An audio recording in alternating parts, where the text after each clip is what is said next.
You are my favorite writer. Thank you. You have the most insights per word of anybody that's writing stuff at the moment. Well, thanks. That means a lot to me. Thank you. You could have chosen to write about anything. Why choose to write about spending money? Well, I'll take it back to the start of my career, which was like a lot of young men, particularly in the mid 2000s. The ultimate goal, before tech really existed, the ultimate goal was be an investment banker on Wall Street. And it's hard to remember that era because now if you're a young person at Stanford or whatever, your goal is like go work at Google, go work at OpenAI. Back then it was all go work at Goldman Sachs. And so what my sole kind of life aspiration when I was 20 was to be an investment banker or a hedge fund manager. And I knew I loved investing. Even at that age, I used to go to Barnes & Noble and read investing books. And I loved it to begin with. I was fascinated with money. And then I haphazardly got a job as a writer because I graduated in 2008. The economy was a wreck and nobody was hiring. No banks were hiring. And so the only finance job that I could find was as a writer for The Motley Fool. Didn't want to be a writer, hated writing, was embarrassed that I had dreams to be a powerful investment banker. And now I was a journalist. I was like, I hated that. But I actually like pretty quickly fell in love with it. And what I loved about it was I loved being an outsider who was not being influenced by the incentives of that career. And so if you are a hedge fund manager, you have a lot of incentives and biases based around that. If you are a financial advisor, there's a lot of just, you have to think a certain way to fit into that profession. And I felt like as a writer, and I'm not a journalist, as a writer, I could just be on the outside looking in. I feel like I was just up in the bleachers looking down and be like, let me try to figure out what's going on down there. Hurling abuse at the players on the pitch. Yes, and then tell a story behind it. And to me, money, I think I got lucky because money, I think, has more fascinating social stories in it than almost any other field, where how you spend money and how you save money and your ambitions are such a window into who you are. And of course, there's a lot of other things in life that are more important than money, family and purpose and whatnot. But money is a very clear window into who you are. And so that I feel like there's just an endless well of interesting stories to tell about it. What can you tell about someone from the way that they spend money? So much of it is about your ambitions and who you think about yourself. I'm not anti-materialistic at all, and I really don't judge other people. But when I see somebody driving a yellow Lamborghini, I'm like, there's a story there. There's a story there. And it's not a judging story, but that's a story of who you want to be and what you want to show off. Now, some people have expensive cars because they love the craftsmanship and the engineering and whatnot. They're truly doing it for— Which is still a story. It's still a story. But whenever I see someone clearly peacocking, and there's a lot of it, you see it, there's a story in there. I found this headline from 1929, which was the peak just before the Great Depression. And it was such a good headline. It was in the Washington Post. It was, the more you are snubbed while poor, the more you enjoy displaying being rich. And I was like, it's almost like you don't even need to read the article. Like that's it. It's so astute and I think so true that for a lot of people, not everybody, but for a lot of people, the more you are showing off or you just desire to show off, a lot of it is a wound that was inflicted upon you. And you're like, I'm going to get back. And sometimes too, you're not even showing off for other people. You're doing it you're doing it to prove to yourself, to signal to yourself that I did it. I remember talking to Anthony Scaramucci about this. And he said that he grew up, in one social class where the ultimate signal that you made it to yourself, that you overcame where you became, was the Lamborghini. That was it. And so he said, he was like, I don't want it for other people. I want to do it to show myself that kid who grew up down there made it up here. So it's a signaling and a story either way. And that's why it's not judging. But it's an interesting window into who you are. Like retributive materialism is what it's making me think of, that I am going to get back at whatever that thing was from my past. Yeah. And you see this across everything. You see this across people who spend a lot of time beautifying themselves, because they probably at one point in their life felt quite ugly. Yeah. Somebody who spends a lot of time accumulating power. Well, at one point they probably felt pretty powerless. Yeah. Somebody who tries to accumulate a lot of wealth. Well, they felt like they maybe didn't have very much freedom, or they didn't have very much independence, or they were very poor. Somebody who makes themselves very powerful and very strong and very big, well, at one point they probably felt very weak. Like it's not a wonderful lesson because in the calling out of it, it sort of derogates the thing that most people are chasing, and everyone fucking hates that because it devalues the goal that they haven't yet reached or the one that they have reached. And they say, look how fucking hard I worked to get to this place. And you're telling me this is part of just some childhood ancestral wound thing. It's like, I get that. But if you look around closely, the reliability of being able to pattern match what somebody becomes or is trying to become and what it is that they fear or what they used to be is really high hit rate. And the saying that a lot of people know, hurt people hurt people. Mm-hmm. There's a lot of cousins of that, of just like the way that we behave and act is a reflection of insecurities, things that were done to us that we had in life, or even positive experiences that we've had in life. I think a lot of people who grew up very wealthy, they have a very interesting financial psychology as well. They understand, I think, very acutely what money cannot do for you. So a lot of them, if you talk to them, would be like, yeah, we grew up very rich and we had all these homes and all these cars, but pick whatever story you want. My parents didn't get along. My parents got divorced. My dad didn't have any relationship with me. I was bullied at school. Like they're very acute. They're acutely aware that money can solve a lot of problems and build an amazing life for you, of course. But I think when you're poor, it's easy to tell yourself, that's the solution to all my problems. That if only I had that much money, then this hole I have in my soul would go away and it'd fill up and everything would be done. And the people who grew up rich know that that's not true. Will a big house make you happier? If you use it as a way to have better relationships with people. If you have a big house so you can have 20 of your best buddies over every Friday night and have a great time, yes. If you have a big house because that's what you need for you and your spouse to have 5 kids and that's your meaning and purpose in life, yes, absolutely. But I think if you're using it as a way of just like because that's what you should want kind of thing, then it can be pretty miserable. Very interesting. Harvey Firestone, who created Firestone tires, he was alive 120 years ago or some odds. He wrote a biography in the 1920s. And he pointed this out. He said, every wealthy person that he knows, without exception, buys a gigantic house. And every single one of them, without exception, finds it to just be a tremendous burden. and he was like, why do we do it? And he even said Henry Ford, who at the time was like a cheap miser kind of thing. He was like, even Henry Ford has a gigantic house that he hates. But he's like, there has to be something in the human soul that just associates large property with success. Big abode. And I think a lot of people who have a big house know this. Like a big house is a tremendous amount of upkeep. And a lot of people who live in those giant homes will eventually basically seclude themselves to a small little corner of that house that feels homely. I would love to see people who have homes over 10,000 square feet or whatever. I'd love to do one of those GPS tracking maps. Yes. You know how they do Where with wolves? Where do you stay with wolves? Yeah. And I'd want to see, oh my God, of the 10,000 square feet that your house is, you use the same 1,500 square feet. Right. And you would be able to purchase that in this location or however many of these, or this is what you lived in. You use the size of house that you lived in when you were 22. Yes. And you're still living in that same house. There's just slightly bigger surroundings. But even if you showed that person that information, or for myself, and you said, hey, you could actually only live in a house that's 1,500 square feet. No thanks, not interested.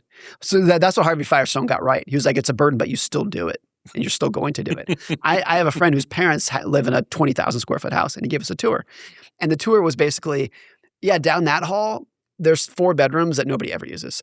Down this hall, there's a room. It was going to be a gym, but we actually put the gym downstairs. Nobody ever uses it. He was give us a tour of places that are never used. And just like I said, they basically secluded themselves to the kitchen, living room, bedroom, and that was it. Behold my obsolescence.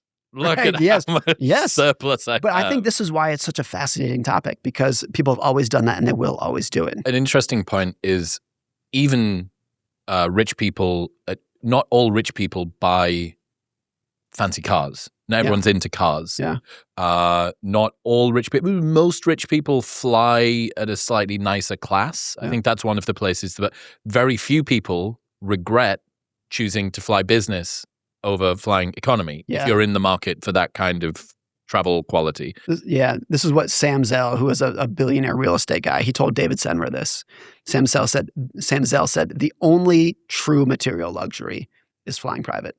So Sam's advice, it's ambitious advice. He was like, get to private jet money. That's the only thing that makes a difference in your life. Scott Galloway said the same. Scott Galloway said, once you were able to own your own home, the only next thing worth buying is being able to have a jet. And obviously that's 0.0001% It's a fucking, money. yeah, I'm like, Scott, the difference between, I mean, for a lot of people, being able to buy a house is That's out of fucking reach at the moment. And then the jet thing, but at least to me, the sort of funny note on that was like, what about a yacht? And he's like, yacht's stupid. No, pain in the ass. Yeah. Yeah. I thought it was so funny. How do you define financial success then, after all of this time thinking about it? What does financial success come to mean? To me, it's independence to be who you want to be. And who I want to be is not who you want to be. Everyone has their own very individualistic definition of that. It's waking up and saying, I can do whatever I want today, and having the independence and the freedom to do that. And the distinction is there are billionaires who have no control over their time, no control over their schedule, spend their entire day doing things that they don't want to do. And there are people who make $50,000 a year who are living their absolute best life and totally control their life, control where they live, where they work, who they spend their time with, doing the hobbies that they want to do. And so to me, that's really what wealth is. And I think a lot of people can get this wrong in their ambitions, that if your sole financial ambition is I want the highest net worth, and the way in which you're going to get that is to basically put on a performance of somebody that you're not, and wake up every morning and do things that you don't enjoy doing. And that's not to say hard work. I think the vast majority of people get a big thrill and a lot of pleasure out of hard work. They like being productive, doing the thing that they want to do. It's working hard on things that you genuinely don't enjoy solely because you're attracted to a bigger bank account. But then that's a very common thing. So I think the definition of wealth is the ability, the pleasure of being who you want to be, being independent, waking up every morning and saying, what I'm going to do today is the thing that I want to do. Wealth without independence is a unique form of poverty. That's what it is for a lot of wealthy people. This to me is one of the most fascinating things of meeting a lot of wealthy people. If you associate wealth with material, and you go, they have a big house, they have a big car, maybe they have a plane, and you associate, oh, this person is very wealthy. And for a lot of them, not all of them, but for a lot of them, if you get to know them, they spend the vast majority of their day doing things that they don't want to do. And that to me, that still might be appealing to some people. Or if you're not at that, you might say, look, I understand you say that, but let me experience it for myself. Let me try to do that. That's always the appeal. So I get that. But it's of the very wealthy people I've met, some of them have truly amazing lives. And I wouldn't say jealous, but I look at them and be like, I want to be you. Yep. I think there's a greater number though, that if you get to know them, you're like, wow, that's not what I thought it would be. Well, a lot of people have to do things that they don't want to do. And many people who work super hard, 2 jobs, got the kids, all the rest of the stuff, would say, well, good. They should do, I have to work hard and so should they. You go, yeah, but why do you think they made themselves wealthy? Yeah. What would you do if if I was wealthy, I wouldn't have to work the second job. It's like, if you are the sort of person who is driven to make yourself into the kind of wealth that they have, yes, you can't turn off the switch. You can't. You're never going to meet a billionaire, except on the very few people who accidentally got rich. You're never going to meet a self-made billionaire who has a kind of personality who can say, that's enough. Let me put it all in muni bonds and go home. It's not who they are. The reason that they are successful is because they have the kind of personality where they cannot 24 hours a day, all they can think about is their business. And that's me. And even if I would say, I don't want that for myself. Of course, I want to be financially successful and I enjoy the work that I do. I'm so grateful that those people exist. Like the vast majority of the great technology and great medicine that we all enjoy in the world came from people who were maniacally obsessed about their job, even if it came at the expense of their health, their marriage, their relationship with their kids. They created something amazing, and that's why they got successful. Human perpetual motion machines. Yes. They're just churning, sucking in problems and spitting out solutions. Yeah, I think we should be almost the most grateful for people in society who created amazing technology and amazing things at the expense of their own happiness that we all get to benefit from now. Yeah, I mean, it should be a cautionary tale, but from the outside, everybody looks at it and thinks some version of that might be true for them, but it won't be true for me. Yeah. Watch me dance through the minefield that has been laid by art and literature and movies and songs and stories from my grandparents and the most famous investors from history. Watch me dance through that minefield and not kick any of the tripwires. David Senra has profiled 400 of the most successful entrepreneurs. He's done such a good job doing it. And he says of the 400 entrepreneurs he's profiled, there's 2 whose lives that he thinks that he would actually want to live. Who are they? One is Ed Thorpe, who was a card counter in Vegas and then a hedge fund manager, and had just an amazing personal life on the side. Just amazing family, incredible health. I think he's still around. I think Ed Thorpe is 90 years old and genuinely looks 55. Wow. It's just an incredible life. But of the other, 399 people that he's profiled, it's that person created something amazing, built an incredible thing, an amazing amount of wealth, technology that we all benefit from, and we should worship that person or at least admire that person. And I would never want to be them. Yeah. And evade them as much as you can, at least in a role model. You got this great line, money serves you best when it stops being the thing you think about. Yeah, I think the vast majority of successful entrepreneurs, with the exception of maybe hedge fund managers, were not chasing the money. They were absolutely fascinated with the problem that they were trying to solve, but they weren't doing it just to get rich. The money came. It eventually came. If you solve enough problems in a way that's helpful for people, it'll eventually come to you. But I think entrepreneurs who set out the goal is to become rich very seldomly do. I actually took that line to mean something else. Money serves you best when it stops being the thing you think about. I took that to mean that your ultimate form of wealth is when you no longer have to think about the cost of a thing.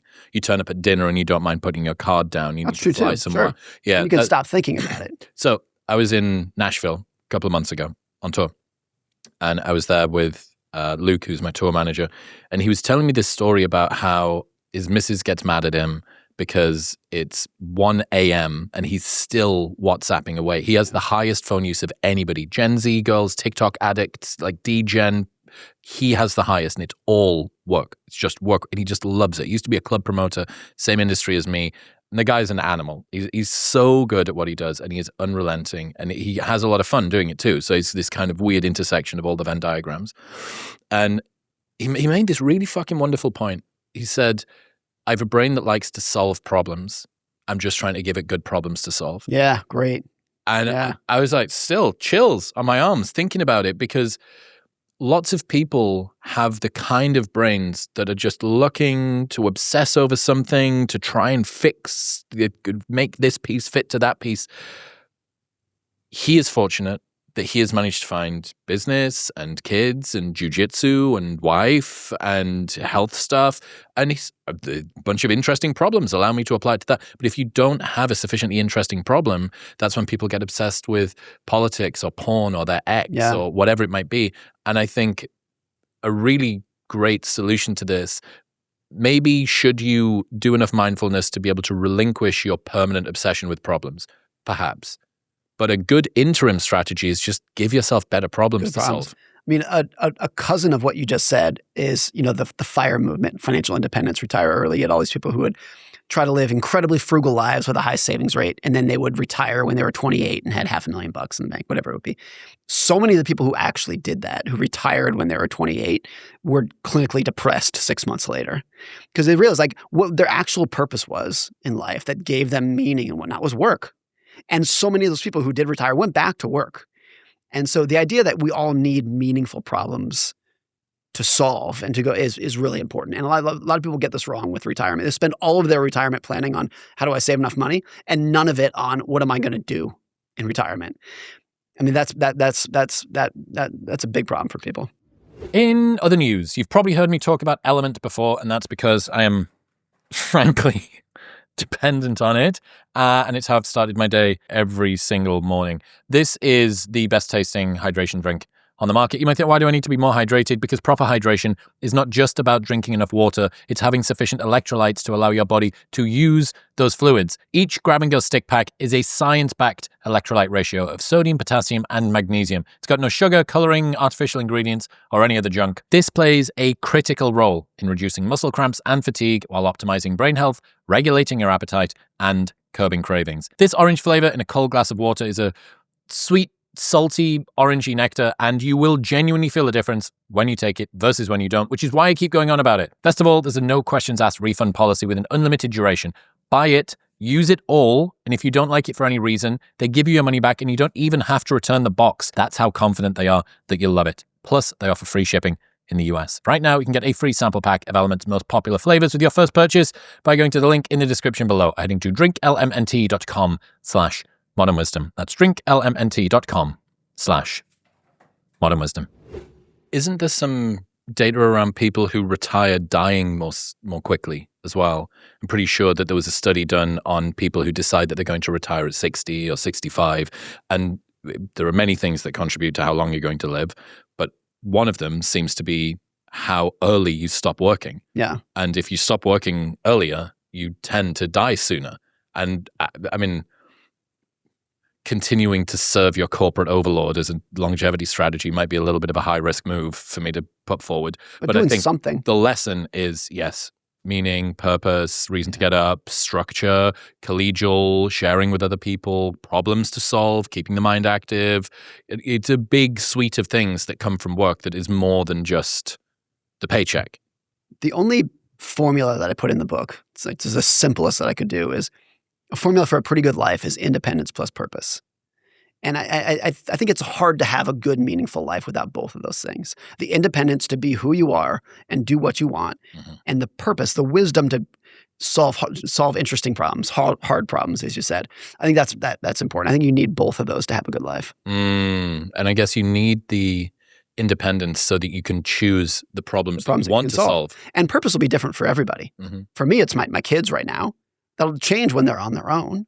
For some people, it's work. Some people, it's religion. Whatever it might be, the independence to be who you are and to chase something that is bigger than yourself. Work on a problem that is bigger than yourself. Talk to me about the relativity of wealth, the comparison and anchors. I think it's you have to choose your words carefully when you say this because you can really offend a lot of people. But the average, ordinary, median, middle-class American today, earning $60,000, whatever the median income is, lives a life that would be indistinguishable from magic to somebody 100 years ago. I mean, that's true. Just the access to the simplest things that you and I never think about, Advil, sunscreen, let alone phones and the internet and whatnot, would have seemed like magic to people. It is also true, and this is the important part, it's also true that nobody wakes up thinking about how magical Advil is and how grateful we should be to live in a world that has Advil and penicillin and all this. Nobody, the speed at which a luxury becomes a necessity is 2 seconds. And you can easily imagine a world in which our grandkids live in a world that if we could get a glimpse of it, had a time machine and could see how they're living in the world 2150, be like, I can't, you guys must wake up so happy. We've cured cancer. We've done all these things. We're a multiplanetary species, whatever it might be. And they won't appreciate any of it because it'll just become a normal thing. And so that's always the case, that luxury becomes necessity very, very quickly. It's always been the case that there's no definition of wealth. There's no objective definition of wealth. The only definition that makes sense to people is relative to other people. And so it doesn't matter how much money that I have. All that matters is that I have more than you. That's always been the case. It is 100 times more potent now because of social media. So what I just said was true 100 years ago. It's true 1,000 years ago. You judge yourself relative to other people. But your comparison group now that you're comparing yourself to is a curated, algorithmic, highlighted reel of the top 1% of moments of the top 1% of people's lives. Globally. Yes, globally. And so it's created this idea, look, as an iron rule of math, half the population has to be below the median. That's just how it works. Half the population has to be below average. And when everybody, though, is being almost force-fed the top 1% of moments of the top 1% of people's lives, you create the situation where a lot of people are living good lives by any historical standard, but we've created a world where I think most people expect what is effectively a top 1% outcome. And you see this a lot with college students, where a lot of people think that the baseline norm of what they want in life is a bachelor's degree from a flagship university, a corporate job that pays low six figures to begin with, great health insurance, great retirement, a 3,000 square foot house with 2 SUVs. That's become their baseline norm of like, that's just what I expect. Anything short of that. Anything short of that is a failure. And on one hand, I want to live in a world that has rising expectations. That's what progress is. I want to live in a world where my grandkids live in a world where cancer is cured and they don't even think about it. That's the dream. Rising expectations is progress. That's what it is. But you also have to expect and understand that in that world, that growth individually and as a whole society is never going to feel like you think it would be, because it just becomes the norm that you expect. Yeah, the median income is $83,000 for a household. Individually, it's lower because there's more than one worker per household. There's per household. There's 1.5 or whatever workers per household. Oh, that's interesting. You're right. The median U.S. household income. Household income, yeah. So individually, it's probably 60 or something, like whatever, maybe 50, whatever. Oh, interesting. Yeah. I think the sort of relativity thing is completely true. There is no such thing as objective wealth. There is only subjective wealth compared to the people around you. But there's another comparison, and it's you yesterday. Yeah. So not only do you need to be more than the people around you, but let's say you even manage to do that, right? Which is by design, you're the outlier in that group. So however big the group is, which is now 8 billion people, but local friend group, neighborhood, whatever it might be, I've done it. I'm in the top 10% or 1% of people that I compare myself to. Okay, and how's your trajectory doing up against you? Yeah. Because you now have to run on a treadmill that's not only faster than all of the other people running on treadmills next to you, but the treadmill can only get faster on yours, irrespective of what they do at the same time. And that trajectory piece, I know you're a massive fan of Jimmy Carr. He's a great friend. And the guy fucking rules, dude. He absolutely fucking so smart. He's great. And he has this idea, trajectory is more important than position. If you're the 100th best downhill skier in the world, but last year you were 150, you are in a subjectively better position than the second best downhill skier in the world, who last year was number 1. Yeah. Oh, it's absolutely true. I think for a lot of people, what they really like with money is not even being rich. It's the process of becoming rich. The change in the trajectory is way more exciting. The philosopher Andrew Tate once said, having things isn't fun, getting things is fun. Sure. It's an accurate insight. And I think it was Nas maybe who said, people don't like you when you have something. They like you when you're pursuing something. Yeah. Have you read the book, The Evolution of Desire by David Buss? Of course. Fantastic book. One of the things he pointed out, the example that he gave, I thought was so fascinating, is what tends to be attractive are not people who have a lot of resources. It's people who have the potential to acquire future resources. So the example that he gave is a med school student might be more attractive to a mate than a doctor. Yeah. It's the trajectory that they're on. Why is it that the starving guitarist living on his friend's couch can kind of get all of the girls? Why? Like, I'm sure the rock star could too, as long as he's on the right trajectory. But if the rock star's facing down, he's kind of like Bitcoin at $1. You were talking about some of the early episodes that we'd done. And when you get to be at the start of somebody's journey, we spoke for the first time before 2019, does that sound right? Yeah, 2019, maybe even 2018. Yeah. Before you'd written Psychology of Money, I don't even know if you were blogging on Collaborative Fund. I was a blogger, yeah. But were you still at Motley Fool? No, I was at Collaborative Fund, but I hadn't written a book yet. Yeah. And you were a very nascent podcaster yourself, right? Correct. Yeah, it was a blobby baby toddler thing. But yeah, talk to me about that trajectory piece. Have you got any examples, any stories that speak to that I must be better not only than the people around me, but also than me yesterday? I think it's, it was weird for me. I had been a full-time professional writer for 15 years before I wrote a book. And I was very comfortable in my position of where I was as a blogger, as an online writer. I felt like I had a great life, loved what I did, made enough money for my family to be totally happy and have some sense of independence. And then I wrote a book 15 years into it that I never expected to do anything, and the publisher didn't expect to do anything, but massively increased the trajectory of my career. And it felt great. It felt amazing for, I want to say, a year. And then it became, this is just where I'm at now. I think the reason happiness is a fleeting emotion, which it is, most people are never happy for more than a short period of time. It's a great emotion, but it's always fleeting, is because what makes you happy is surprise. It's experiencing something that you genuinely did not expect. And so when I had this bump in my career, there was a period of surprise. I never expected this to happen. And then after a period of time, it was like, okay, I'm used to this trajectory and this is where we're at. So I think even when you're on a higher trajectory, you can get used to it very quickly. The gradient continues to get steeper. But the problem is as the gradient gets steeper, there are fewer and fewer degrees that you can make it go more vertically. But even if you're on this, like even if you're still, so there's a hedge fund called Renaissance Technologies. It's the most successful hedge fund that's ever existed. No way. I've never even heard of it. So it's not open to outside investors. It's pretty much only employees get to invest in it. And it is in a universe of its own.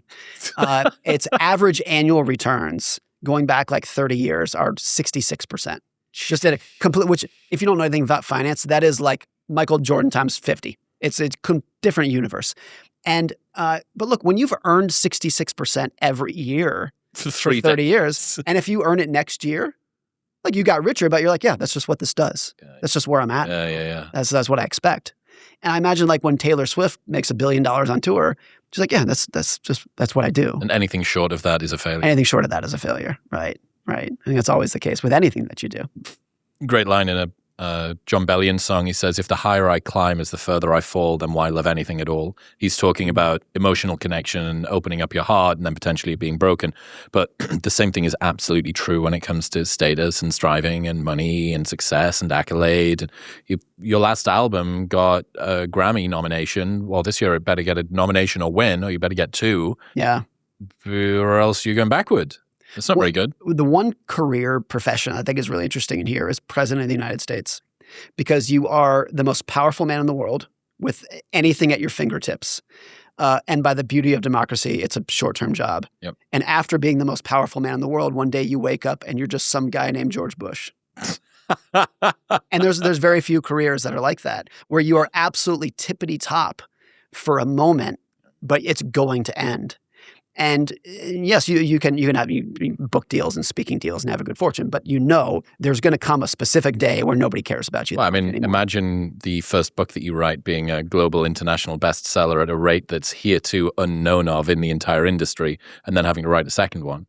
And a third one, and a fourth one. Yeah, no, it's an interesting thing for me, and it's been. But you're in oddly good company with regards to that. James Clear did the same thing. Yep. If you discount models, Mark Manson did the same thing. Yep. You're in a sort of contemporary club of people who kind of did the same of peaking in high school. Yeah. With regards to their writing career, and that's not to say that it can't be beaten, but the ability to be able to beat it is so. It's so difficult because your own and, importantly, everybody else's expectations shift. Correct. Not just higher. They go stratospheric. Yeah. Which says a lot about the importance of expectations. Yeah. It's everything. And I think a lot of the reason that maybe my first book did well is because nobody expected anything from it.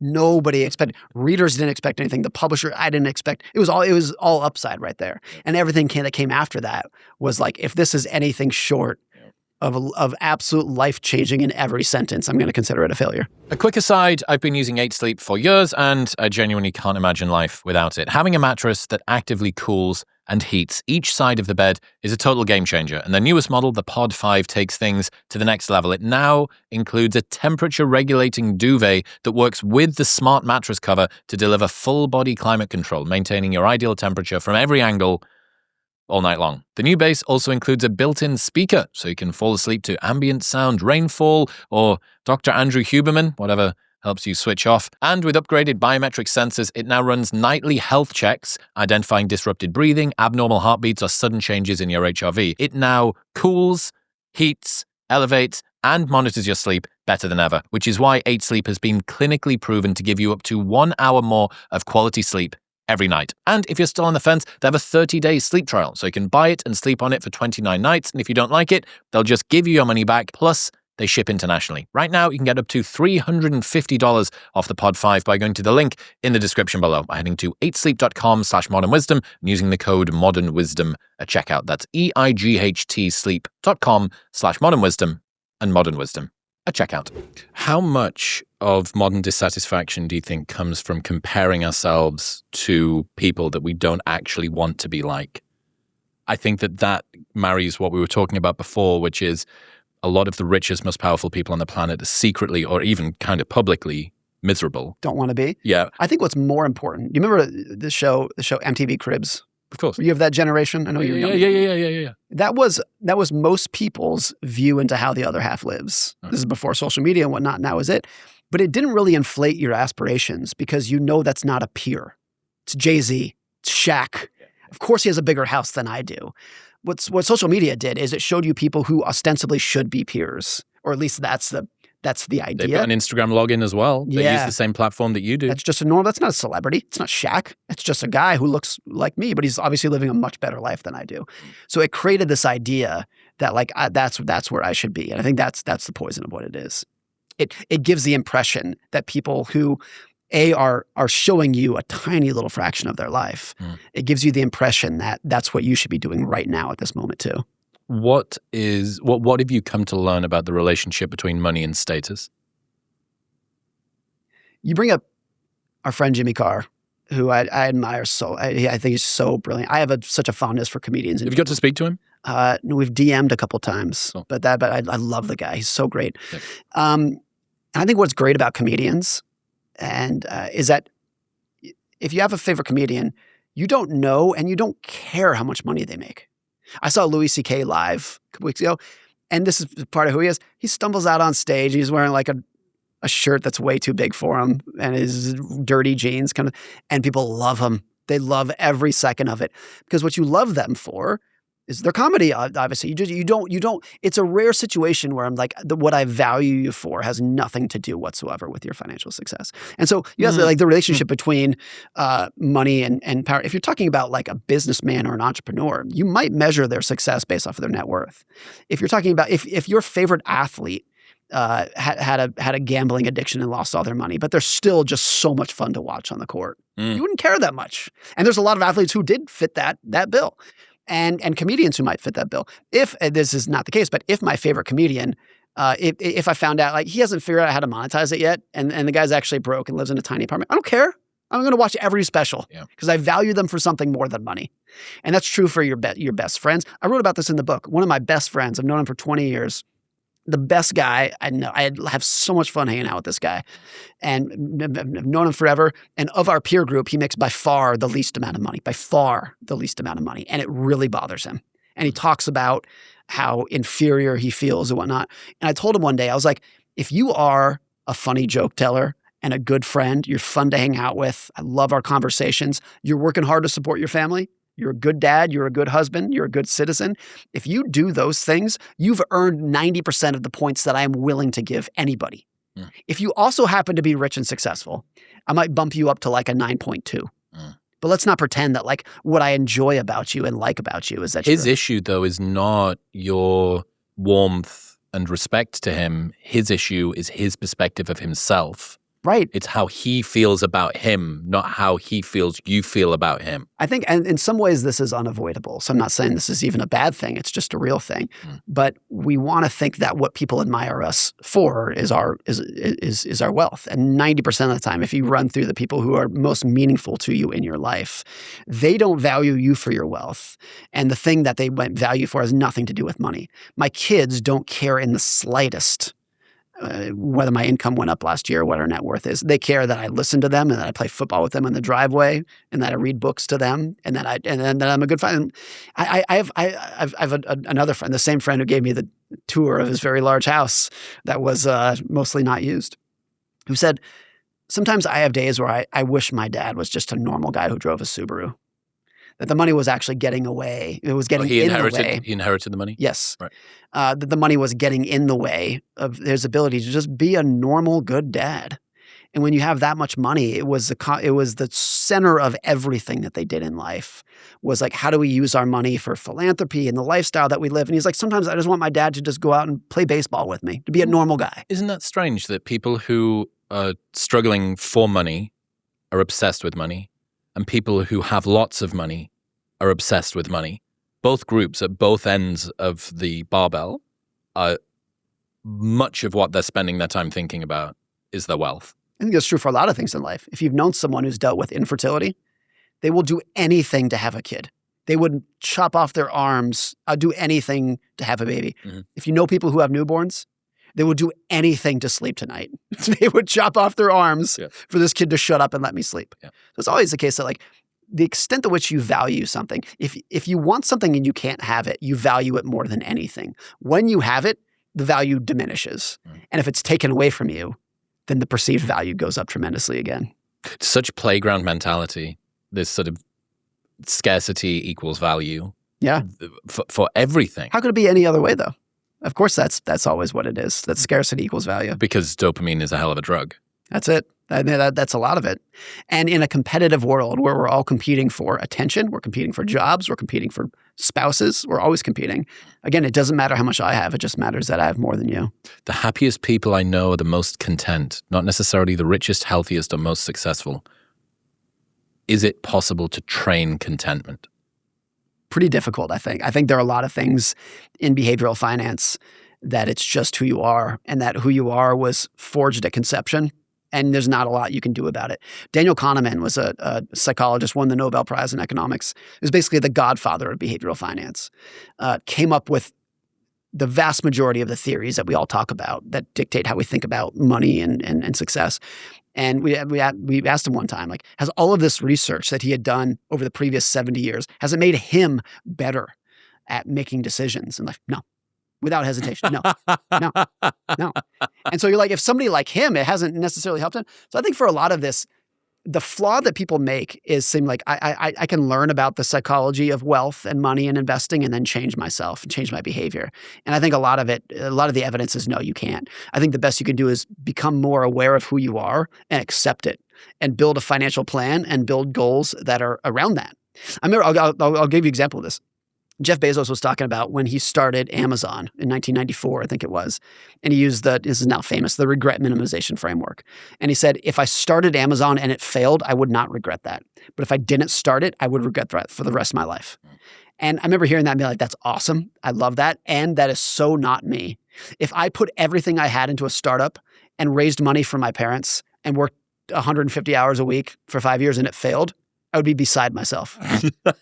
But I'm so glad that he and other people exist. Which is exactly why he's a billionaire and you're not. It's not exactly, and never will be. And it's not, and so the idea that like you have to figure it out what kind of person you are. And so back to like, I should not train myself to be like, how can I train myself to have the entrepreneur's mentality? I don't. It's okay. It's not that big a deal. I should just create a life that maximizes who I am rather than try to be someone who I'm not. What are the important things to learn about who you are in this context? I think so much of it is having goals that don't leave the roof of your own house, kind of just being very selfish in a positive way. I think a lot of bad financial decisions happen when you are chasing a goal or doing something that is very right for another person but wrong for you. And it's the easiest trap to fall into because you're like, Chris did that and it worked for him and he's really happy with it. So I should do it too. And it's one thing if you're chasing ideas that didn't work out for other people, then like the writing was already on the wall. But if I try to do something that not only was successful, but that you love, then it's like, well, I should love this too, without the acknowledgement that everybody is so incredibly different. There are a lot of things that I do with my money that other people, maybe you, would look at and be like, it doesn't make any sense to me. I don't understand why you're doing that. And 90% of the time my answer would be like, yeah, I understand it wouldn't work for you. You probably do things that would drive me crazy too. And that's fine. And people understand that very vividly if we're talking about our taste in food or music. That like everyone's different. Like you like Italian food, I like Mexican. It doesn't matter. Nobody's right. It's all subjective. But when it comes to how you should manage your money and the lifestyle that you should live, it really bothers people. I think part of it is because there's obviously no right answers in how to do this. This is all very uncertain. How to build wealth is uncertain. How to manage it, how to spend it, it's all uncertain. And so when you see somebody doing it differently than you are, you take it as not like, oh, maybe that's a different way to do it. You take it as a threat to the decisions that you made. So true. This is everything. This isn't just wealth. This is why I think the rent versus buy argument gets so heated. Because honestly, it's not obviously clear which is better, rent and buy. Like anybody can make the argument either way. But if you have a giant mortgage and you put your life savings into your house and somebody tells you renting was better, you're like, that's a threat. That's a threat to my identity and I'm going to respond viciously now.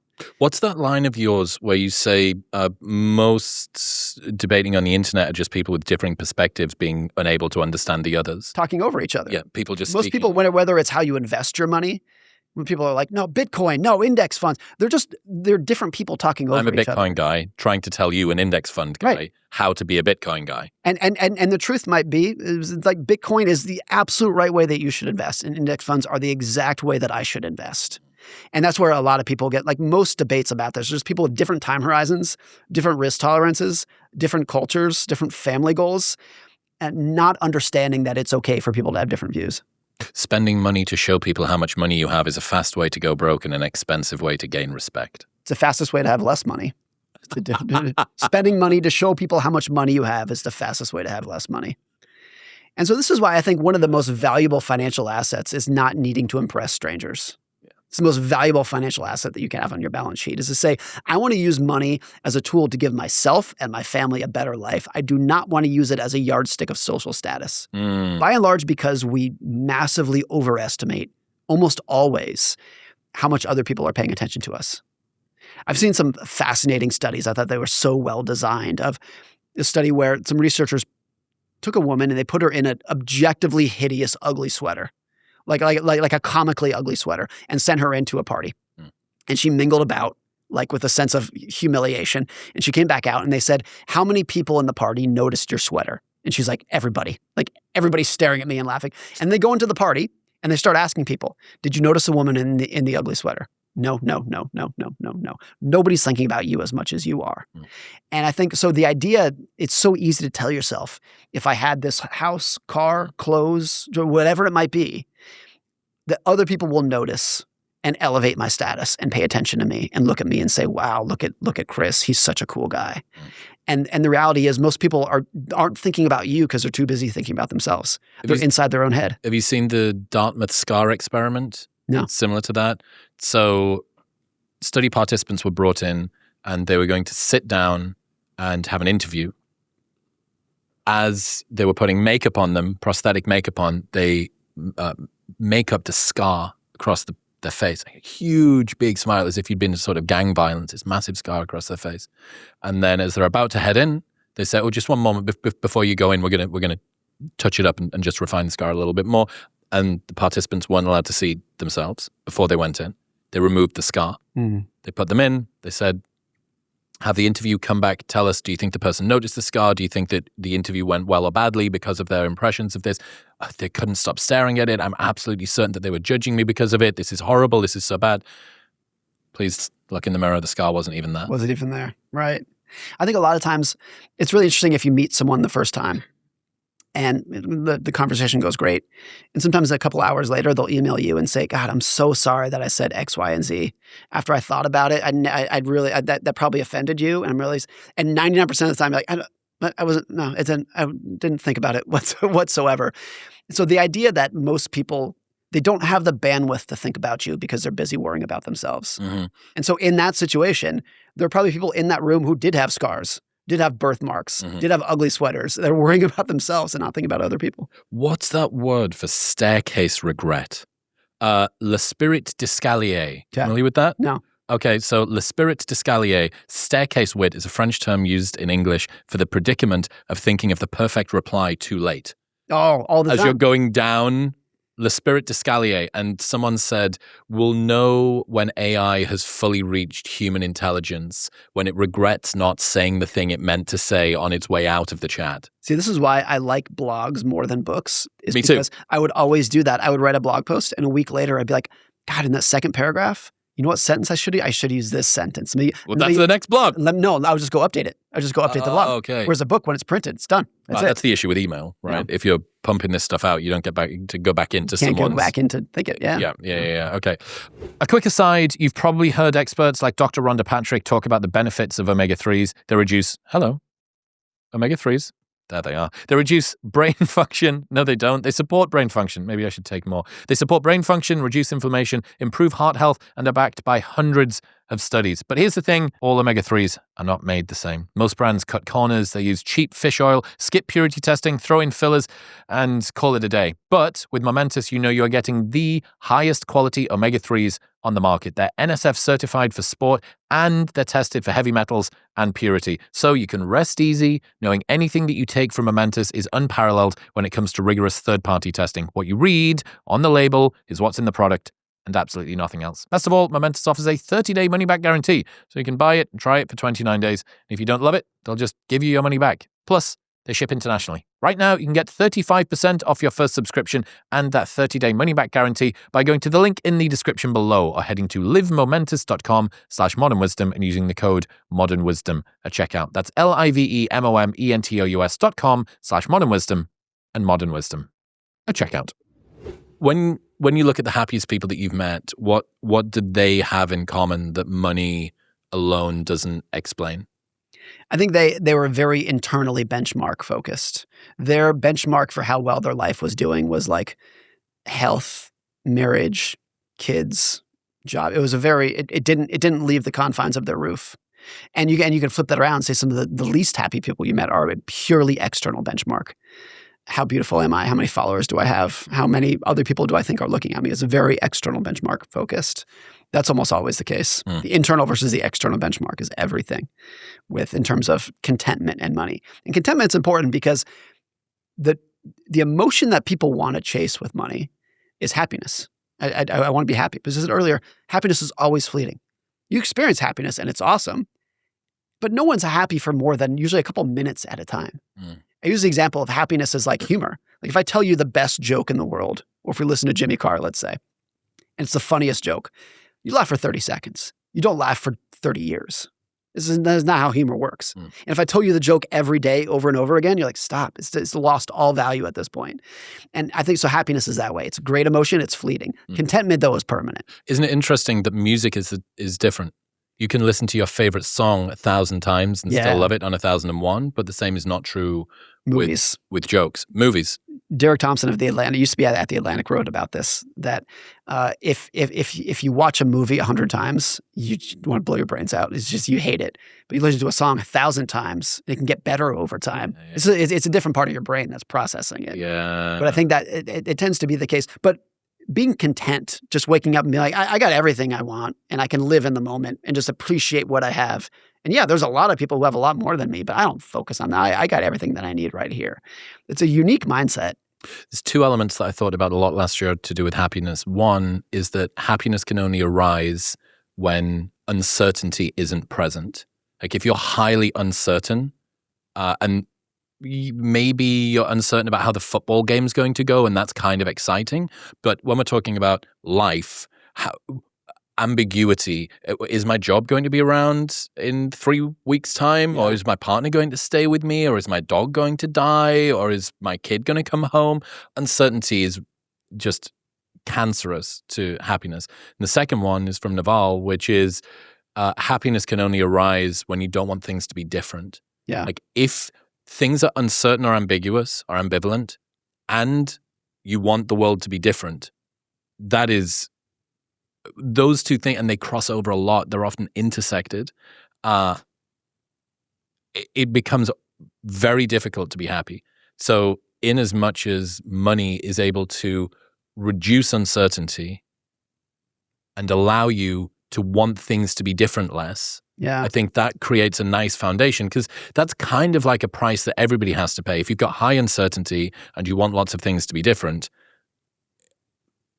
to whatever extent money is able to reduce those things, I think that's a good reason to gain more of it. Just using it as a tool for optionality. To say, look, if we were to experience the second Great Depression, I'm going to be okay, and my kids are going to be okay.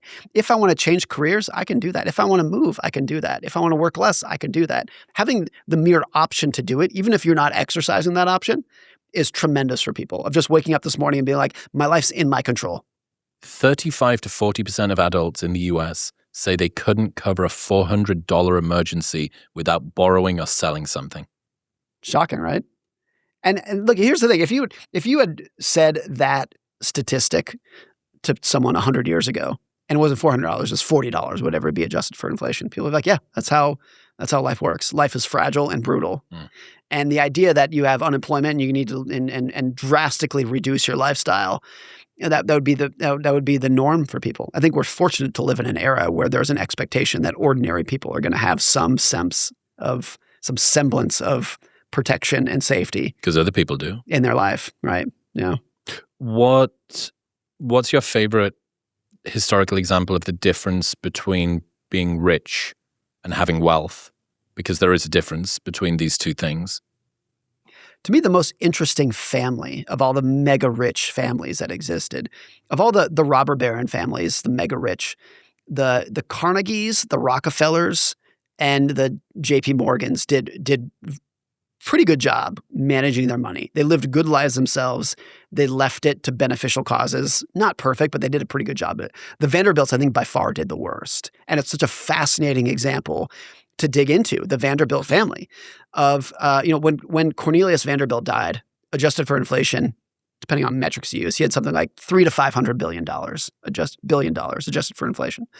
And within several generations, 3 generations, not that long of a period, there's virtually nothing left. And not a tremendous amount went to charity either. Vanderbilt University was their big project, which didn't even cost that much money to fund it. But most of it was spent on 3 generations of Vanderbilt heirs who were just in a generational pissing contest to see who could spend it the fastest. And if you dig into their biographies, there have been several biographies written about them. It's telling and it's kind of sad, because true to the David Senra idea of like super successful people who you would never want to be, that's the sense that you get reading the biography of the Vanderbilt heirs. The money told them who they could be. It told them where they could live, who they could marry, who they could socialize with, how they had to dress. They had no independence over their life at all. And a lot of them, it was almost like they were characters in a movie. Like the movie was called The Vanderbilt Family. And they were just reading from a script on who they could be. They had no independence on who they could be. And a lot of them were just miserable for it. And this is now a well-known thing, but one of the first Vanderbilt heirs who didn't get a trust fund when there was like no money left over was Anderson Cooper. And he's talked about this, about how he's kind of the first Vanderbilt heir in 150 years who was allowed to be himself. Had to figure out who he was, create his own identity, make his own money, be his own person. And it was almost like he was the first person who was like relieved of the burden of the money controlling who they were. Well, he inherited the genetics of somebody that was able to make $350 billion, but didn't have to deal with the gravity of managing it. Or just dictating who I was. He also had another element, which is that his last name is not Vanderbilt. His mother was Gloria Vanderbilt, and his father was a guy named Wyatt Cooper. And so he didn't have the name recognition of it that would follow him around for the rest of his life and change people's opinion of him. Where did they spend the money on? The Vanderbilts? Yeah. Most of it, a lot of it was mansions and parties and yachts and just the most ostentatious lifestyle that you can imagine. A lot of it was, some of the mansions that they made. This gets back to the point of what people actually want is like a smaller house. And so some of the mansions that they made were so unbelievably huge that they didn't want to spend any time in them. They were so big and so unhomely that what they wanted to spend was the smaller apartment that they had in New York that felt much more like home to them. Versus the other house, the gigantic mansion that they had, was a trophy. It was to show other people that you had, but nobody needs a house with 70 master bedrooms kind of thing. It was just to show people what you had.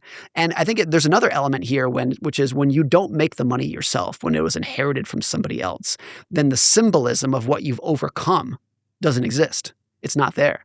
If you made it yourself, then the gigantic mansion is a symbol to yourself of what you've done and what you've built and what you overcame in life. And you take tremendous pride and gratitude in that. When you inherit it from someone else, you had none of that. Do you know Eddie Hearn, boxing promoter? Sounds familiar. British boxing promoter, big name in that world. And his dad created the organization that he now runs. And he was asked, what do you regret about childhood, or what do you wish had changed? And he says, no, it was, I really loved my life, loved my dad, but I never got to do it first. Yeah.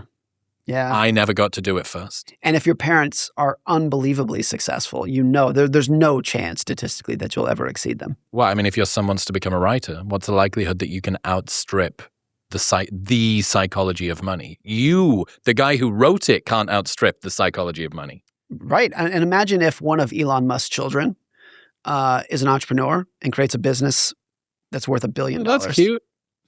Right? Imagine if they become self-made billionaires, $1 billionaires, and your dad is worth $700 million. Oh, that's so cool. Yeah, I mean, even if I've never even thought of that, but what a horrible bind that you'd be in. I know that he's got a slightly estranged relationship with some of the kids.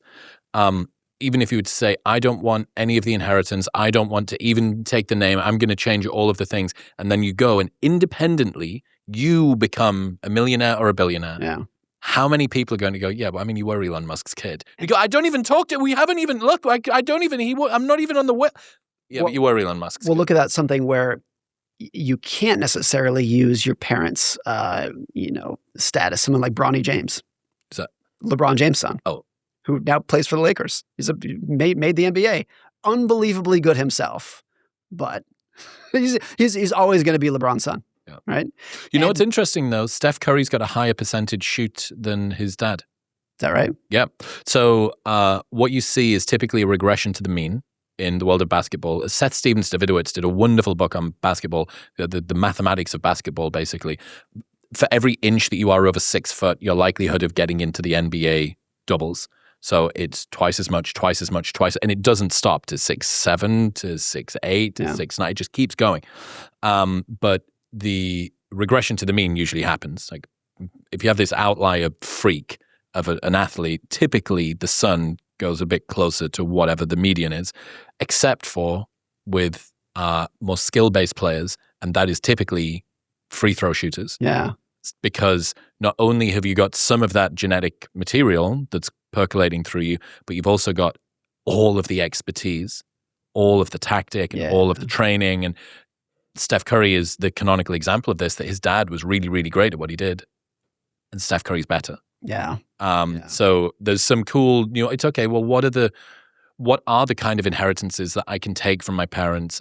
My dad left school with no qualifications at 16, zero qualifications at 16. And I'm the first person in my family to have gone to university. But I was able to learn stuff from him that I didn't need to use in an academic setting. Yeah. Get a fucking master's in international marketing, I can't remember. Yeah. None of that really mattered. Yeah, no, that's interesting. I think there's a lot of people who are very talented in their own right, but will always be in the shadow of their parents. Colin Hanks is a very talented actor, unbelievably talented. Tom Hanks? Exactly. You knew it with I could tell you don't even know who Colin Hanks is, but you know he's Tom Hanks' son. Yep. And he's unbelievably talented. Mm-hmm. If you just put him in his own right, he'd be an A-list actor. But I think he'll always be known as Tom Hanks' son. There's an interesting explanation about why the children of wealthy families perform so well in school. And it's not the additional tutoring or the after-school clubs or the going to a higher-rated local comprehensive. It's not to do with any of that. Even if you control for all of those things, it seems to be the fact that those are the kinds of kids who are driven to do unreasonable things in a desperate attempt to escape the gravity of their parents' accomplishments. Yeah. And that's why you see more drug use among the kids of wealthy parents. Again, not because they can afford it. They're having these sort of swanky parties at 16 and they're bringing their friends around and one of them's got ecstasy or whatever it is. But how much of it is just trying to escape the fucking expectations of their parents? Yeah. Yes. And how unpopular of an opinion is this to talk about? Oh, sorry, these poor upper class kids that are out in, fucking Long Island off on the tails of the fish, just partying it up in the Hamptons. Yeah. Like, hey, I mean, these kids are driven to do unreasonable things. To get into a varsity league university, to do the things that are needed, unless you're unbelievably naturally talented, to do the things that are required in order to become a billionaire. Like if you've read Walter Isaacson's book about Musk, it's evident that he is just on an intergenerational run to disprove all of the shit that happened to him as a kid. Yeah. And I think there's a different flavor of this. I did some work for a family many years ago that they're multi-billionaires.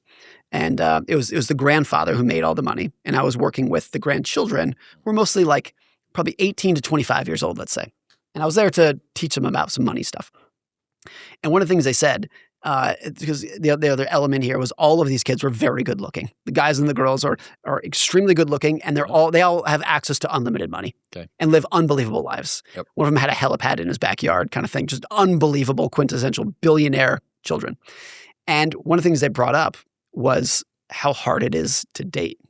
And one of the things they said two things. One is it's almost impossible to find someone who can just look past the money and actually like me for being me.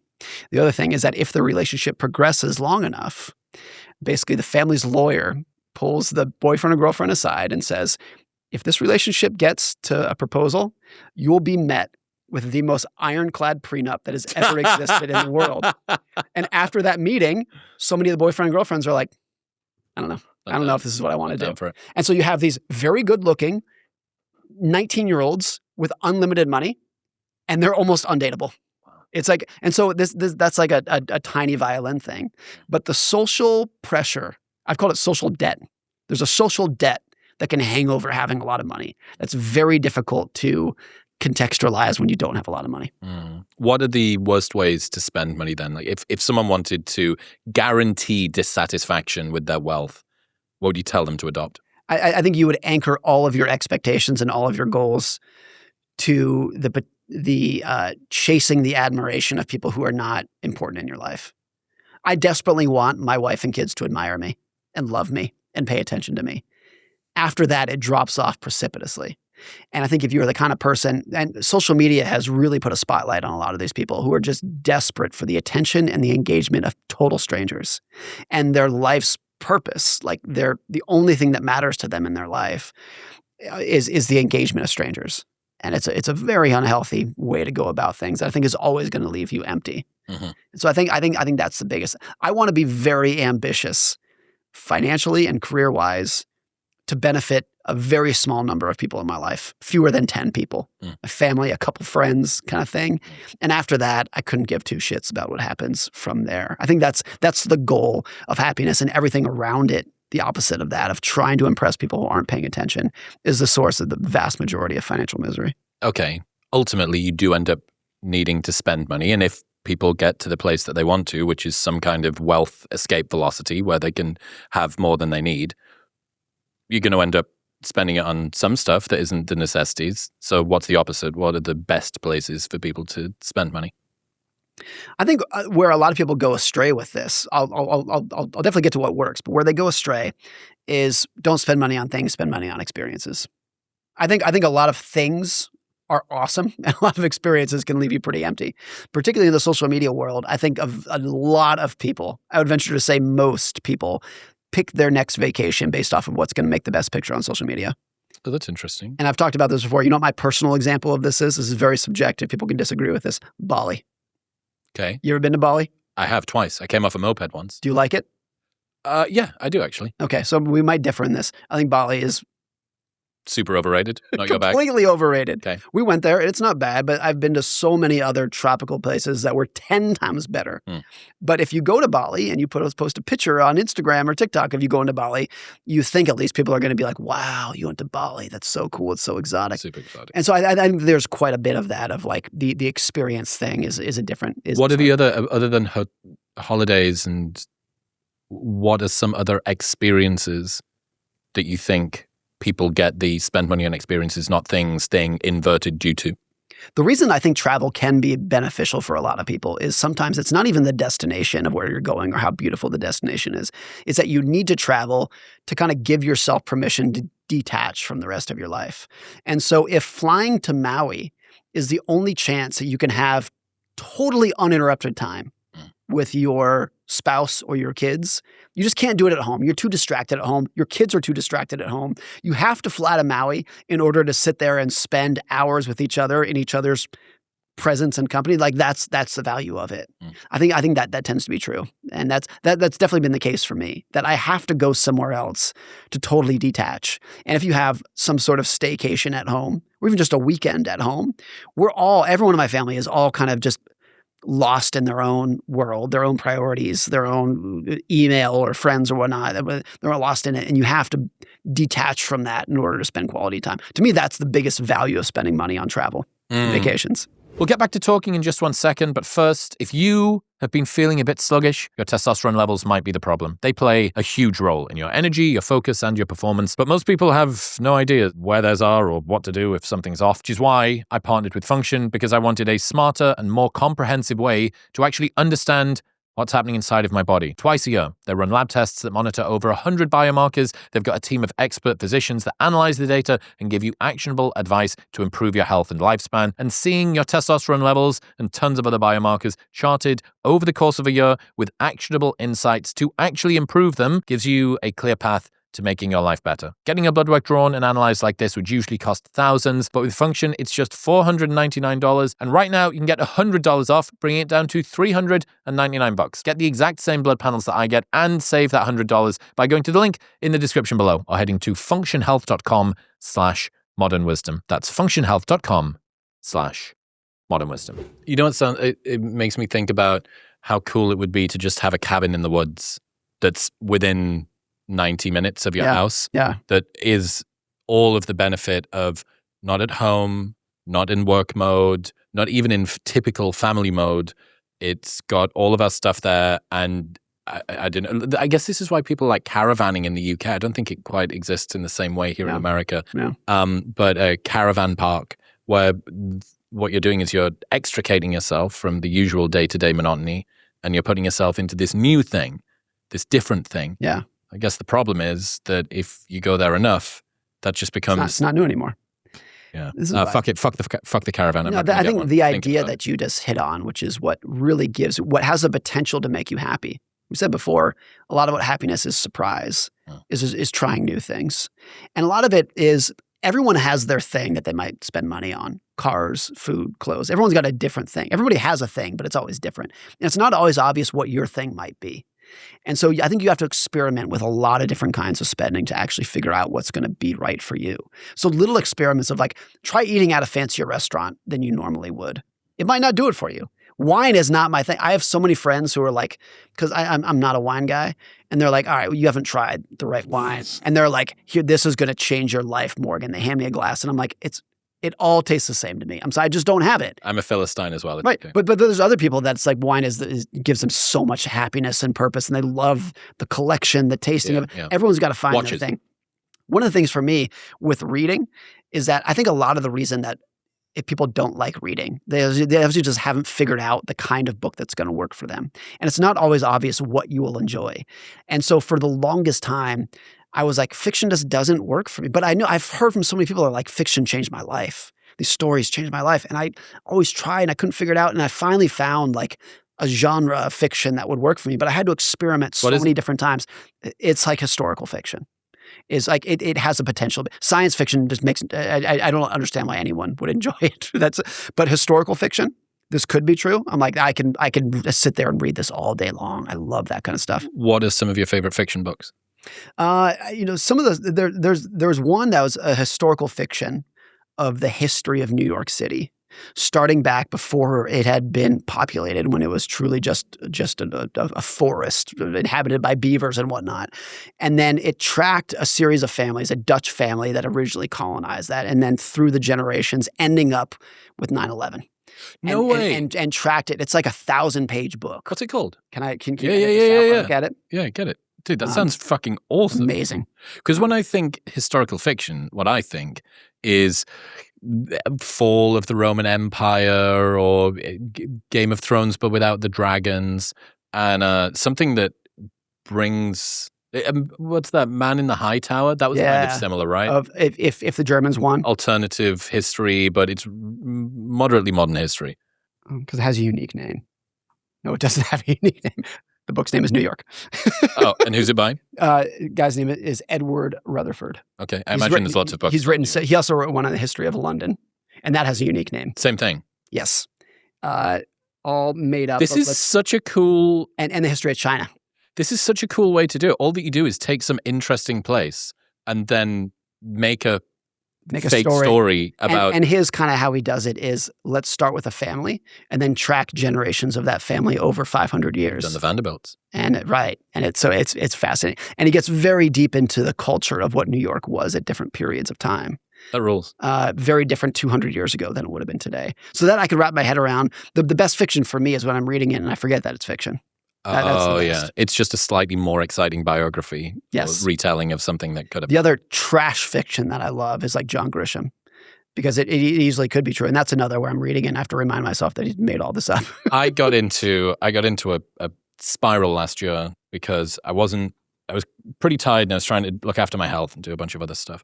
So I I got pinged on whatever the Amazon Kindle algorithm is with Frida McFadden. So Yeah. she did The Housemaid, and then The Housemaid's Revenge, and then The Teacher, and the Trapdoor, and the something of everything.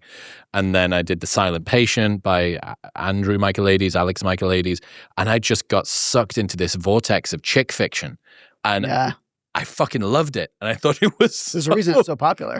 Yeah. It's so good. Yeah. They're so easy to read. Wasn't there a thing that I think many years ago, they made a version of the Harry Potter books that had adult covers on them? Correct. Because adult doesn't want to hold a book that has a cartoon cover on it. So they made it just and I think you could do that with some of those rom-com books or like those I was proudly reading The Housemaid by Frida McFadden.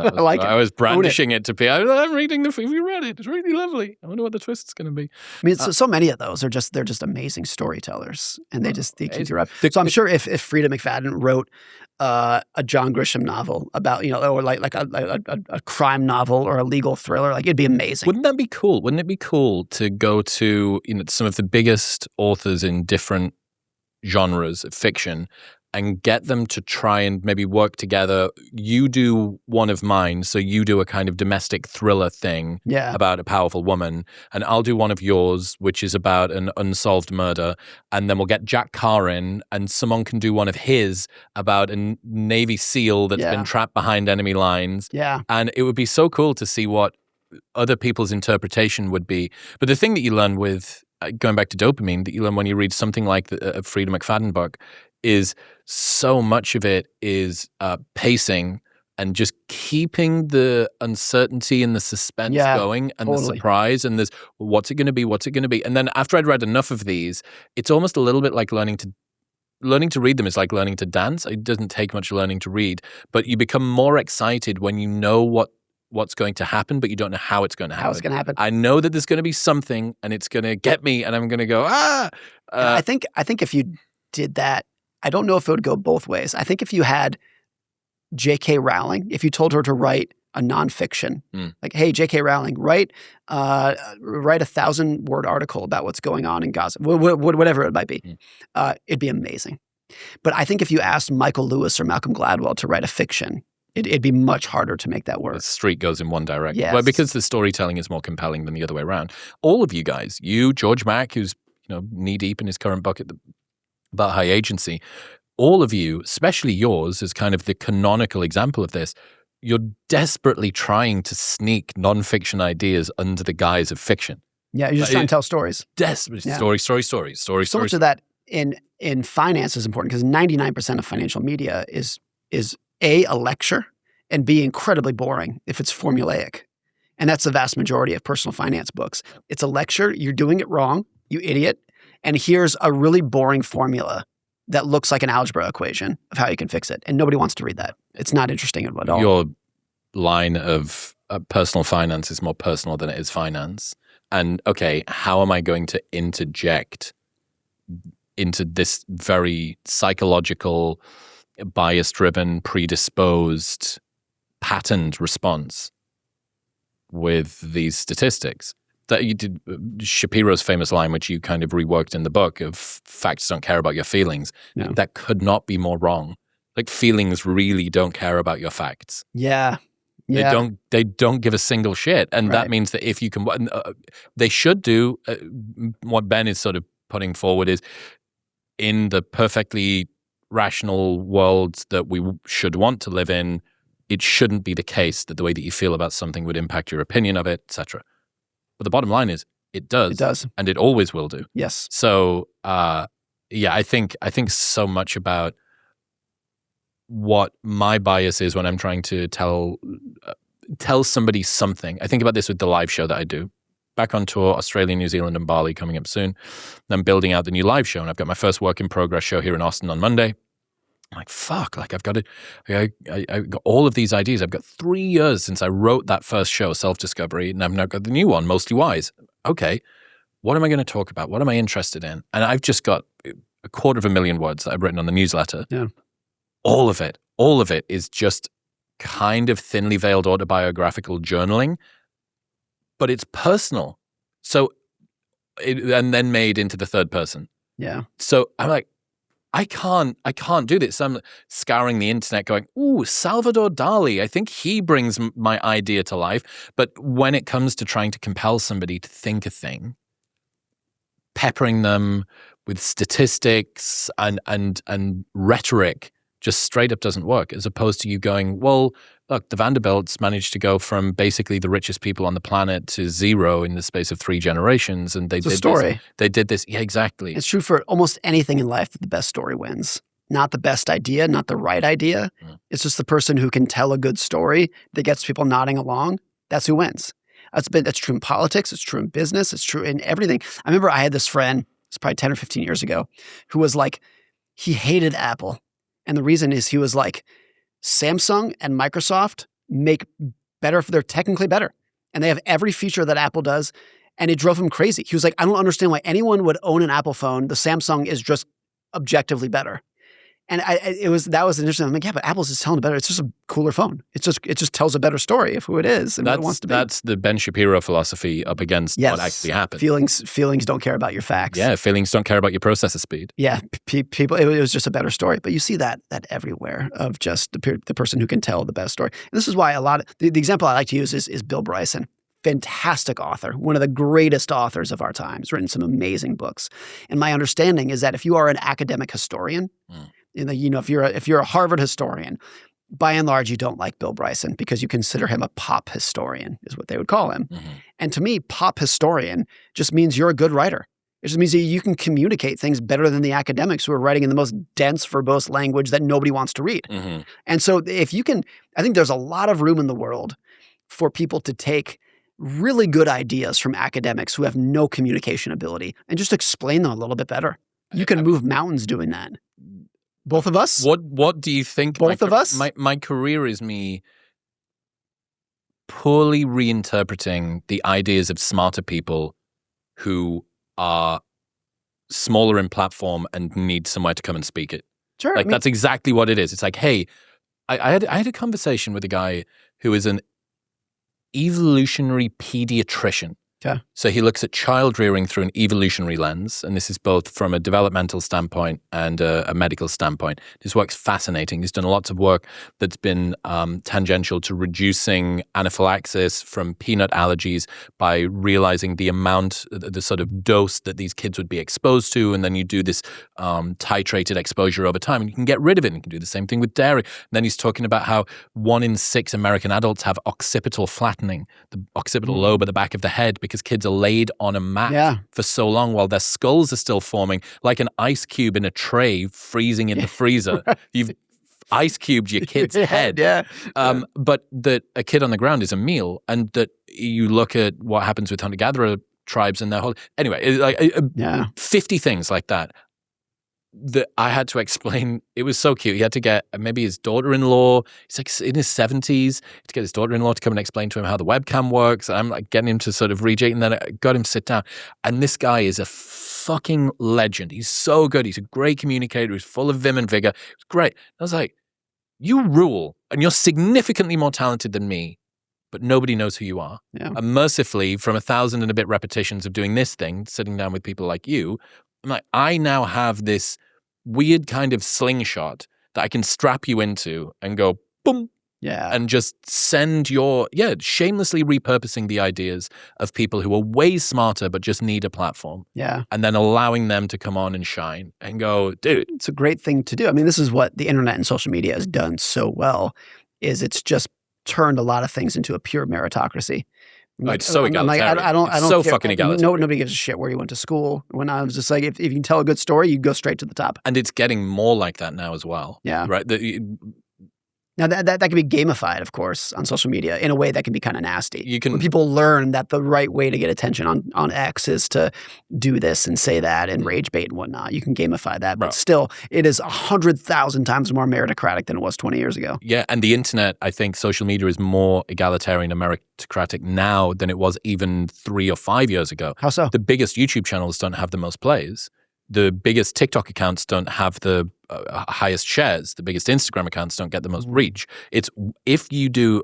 My friend Zach, who I lived with and I toured with around North America last year, he realized that ChatGPT shits itself if you try and get it to spell the word strawberry out loud in terms of counting the number of R's. Yes, yeah, people, yeah. And he did 500,000 likes. I think it had 15 million plays in a week from him just having a conversation with ChatGPT. Trying to get it to spell strawberry. Desperately trying. And he's arguing with it and getting infuriated with it. My point is he's got a couple of 100,000 followers on Instagram, which is lots, but it's not an absurd amount. The video was just good. Yeah. And the platforms are getting more and more egalitarian, which means that you can compete with anybody that you want. If you put the right sort of thing out with a base rate of launch velocity, you can absolutely crush it. On the point of we kind of don't necessarily know what it is that we want. Yeah. You heard the story about Jenny Jerome, Winston Churchill's mother? Yeah, Churchill's mom, yeah. Yeah, so she dined with Prime Minister Benjamin Disraeli and his rival, William Gladstone, on consecutive nights. She was a bit of a sort of Hollywood socialite. And when asked about her impressions of the two men, she said, when I left the dining room after sitting next to Gladstone, I thought he was the cleverest man in England. But when I sat next to Disraeli, I left feeling like I was the cleverest woman. That's good. Yeah. And I think a lot of the time people believe that they want to be charismatic, but you want to make the other person feel good about themselves. Bingo. Yeah. Some people are interesting and some people make us feel interesting. I was telling someone earlier today about someone who we both know, a mutual friend, who when I met this person, I came away and I was like, I think he really likes me. Like he really seems interested in me. And then I had this moment, I'm like, I think actually he does that to everybody. I think he has that effect on every single person that he meets. That's a great point from Matthew Hussey around dating, that people go on a first date with someone and feel this incredible spark and think that it's something special between them and the person without realizing that that person is just sparky. Yeah. They just have this effect. Do it to anybody. On everybody, yeah. But the reason that I love that story about Jenny Jerome is a lot of people believe that they want to be more charismatic because they want to walk into a room and for that aura to be electric and everyone to sort of turn and gasp and be so impressed. But when I reflected on the sort of friends that I liked spending the most time around, they weren't the ones that had this magnetic aura that was super impressive and dominant or formidable or whatever. Made you feel good about yourself. People that I wanted to hang around with because they made me feel good about They make you feel good about They yourself. made me feel interesting. And it's a great thing what we're talking about earlier of like, no one's thinking about you as much as you are. Mm-hmm. And so no one's paying that much attention to your aura or your charisma, or if anything, they might find it gross and egotistical. But if that person makes you feel good about yourself and makes you feel good about the person who you are inside of your own head, people love that. Mm-hmm. Politicians figured that out a long time ago. How so? Of making other people feel good about themselves. When you meet someone, it's less about look how powerful I am and more about like liking themselves and making you feel good about yourself. That's always been the trick. Wasn't that a descriptor of the people that had met Clinton? He made me feel like I was the only person in the room. That's exactly it. Yeah. Yeah. I was trying to think of who the other one was. I think it was Howard Dean, someone said. Who the fuck's that? Or John Edwards. Who the fuck's that?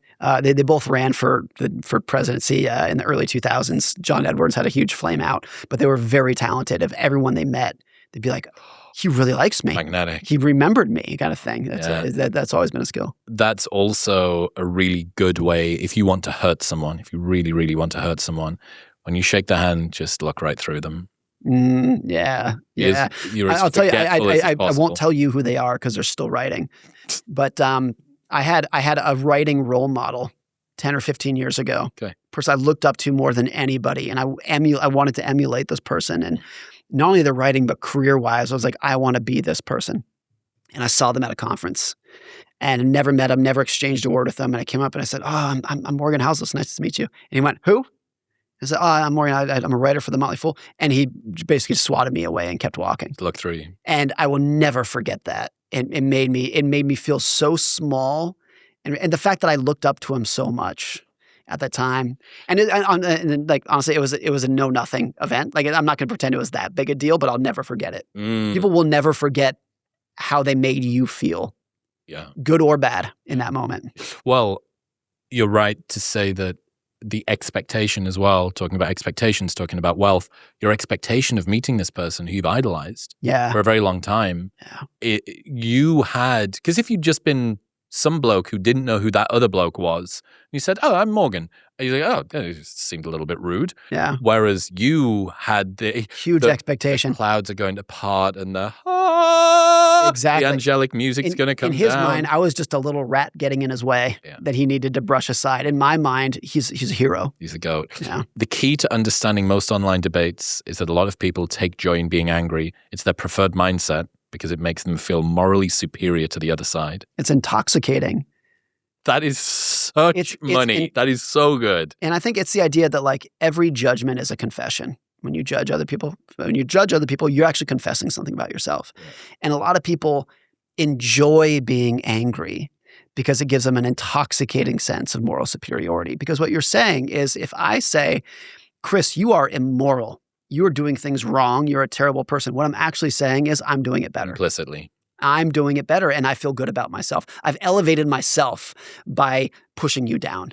And that's why a lot of this happens. It's not that people enjoy being angry. They want to be angry because it makes them feel good about themselves. And if you see it through that lens, why is everyone so pissed off? Why is social media so negative? Because it feels great. It can feel great to hate other people, especially on social media where you don't need to do it to their face. You don't need to physically attack the person.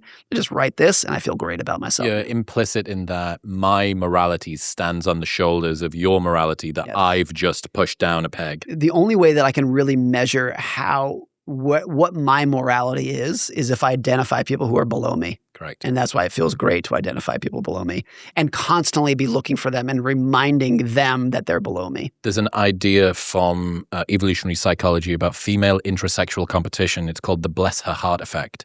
And what it explains is a type of gossip that is more prevalent among women than it is among men, and it's venting.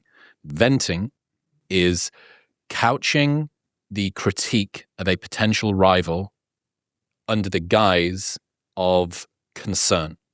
So, Morgan, I need to tell you about Elizabeth. I'm just so worried about her because she's sleeping with all of these guys. Yeah. And I'm just so worried that she's going to get hurt. I'm just here to look out for you. What have you taught? You've said that Elizabeth's sleeping with all of these guys, that you would never. Me, I would never. So implicit in the derogation of her, you've disrupted her trajectory and implicitly raised up your own. You've managed to get, if Elizabeth comes and says, Christina, why did you tell Morgan this thing? And I go, see how Morgan's good because it's a girl's name as well. Right. Christina, why did you? He's like, I'm Elizabeth, I'm so sorry. I'm really worried about you. Ask her. Was I gossiping or was I worried about her? Yeah. And the bless her heart effect. I mean, there's another version of this, a joke that goes around that girls like telling other girls that they should cut their hair short. I had the research. Because they know guys by and large don't like that. But if you tell your girlfriend to do it, you've just demoted her and promoted yourself. Dr. Danielle Silikowski. I don't know if it's a real or a joke. Dr. Danielle Silikowski is the woman who did the study on this. Okay. And women who are higher in what's called intrasexual competition, which was the dynamic I was literally just talking about. Yeah. Women who rate higher on that advised women that they saw as potential sexual rivals to cut off more hair. Yeah. That's so fascinating. Bro, there is an entire world. Everything's a competition. But there is an entire world. This is why when it comes to finance, it must be really fascinating. And I know that there is a huge world of this, like financial advice for women. Yeah. And I don't know what the split is of people who read your books, but it's the same fuel source and a similar outcome that both men and women are looking for when it comes to finance.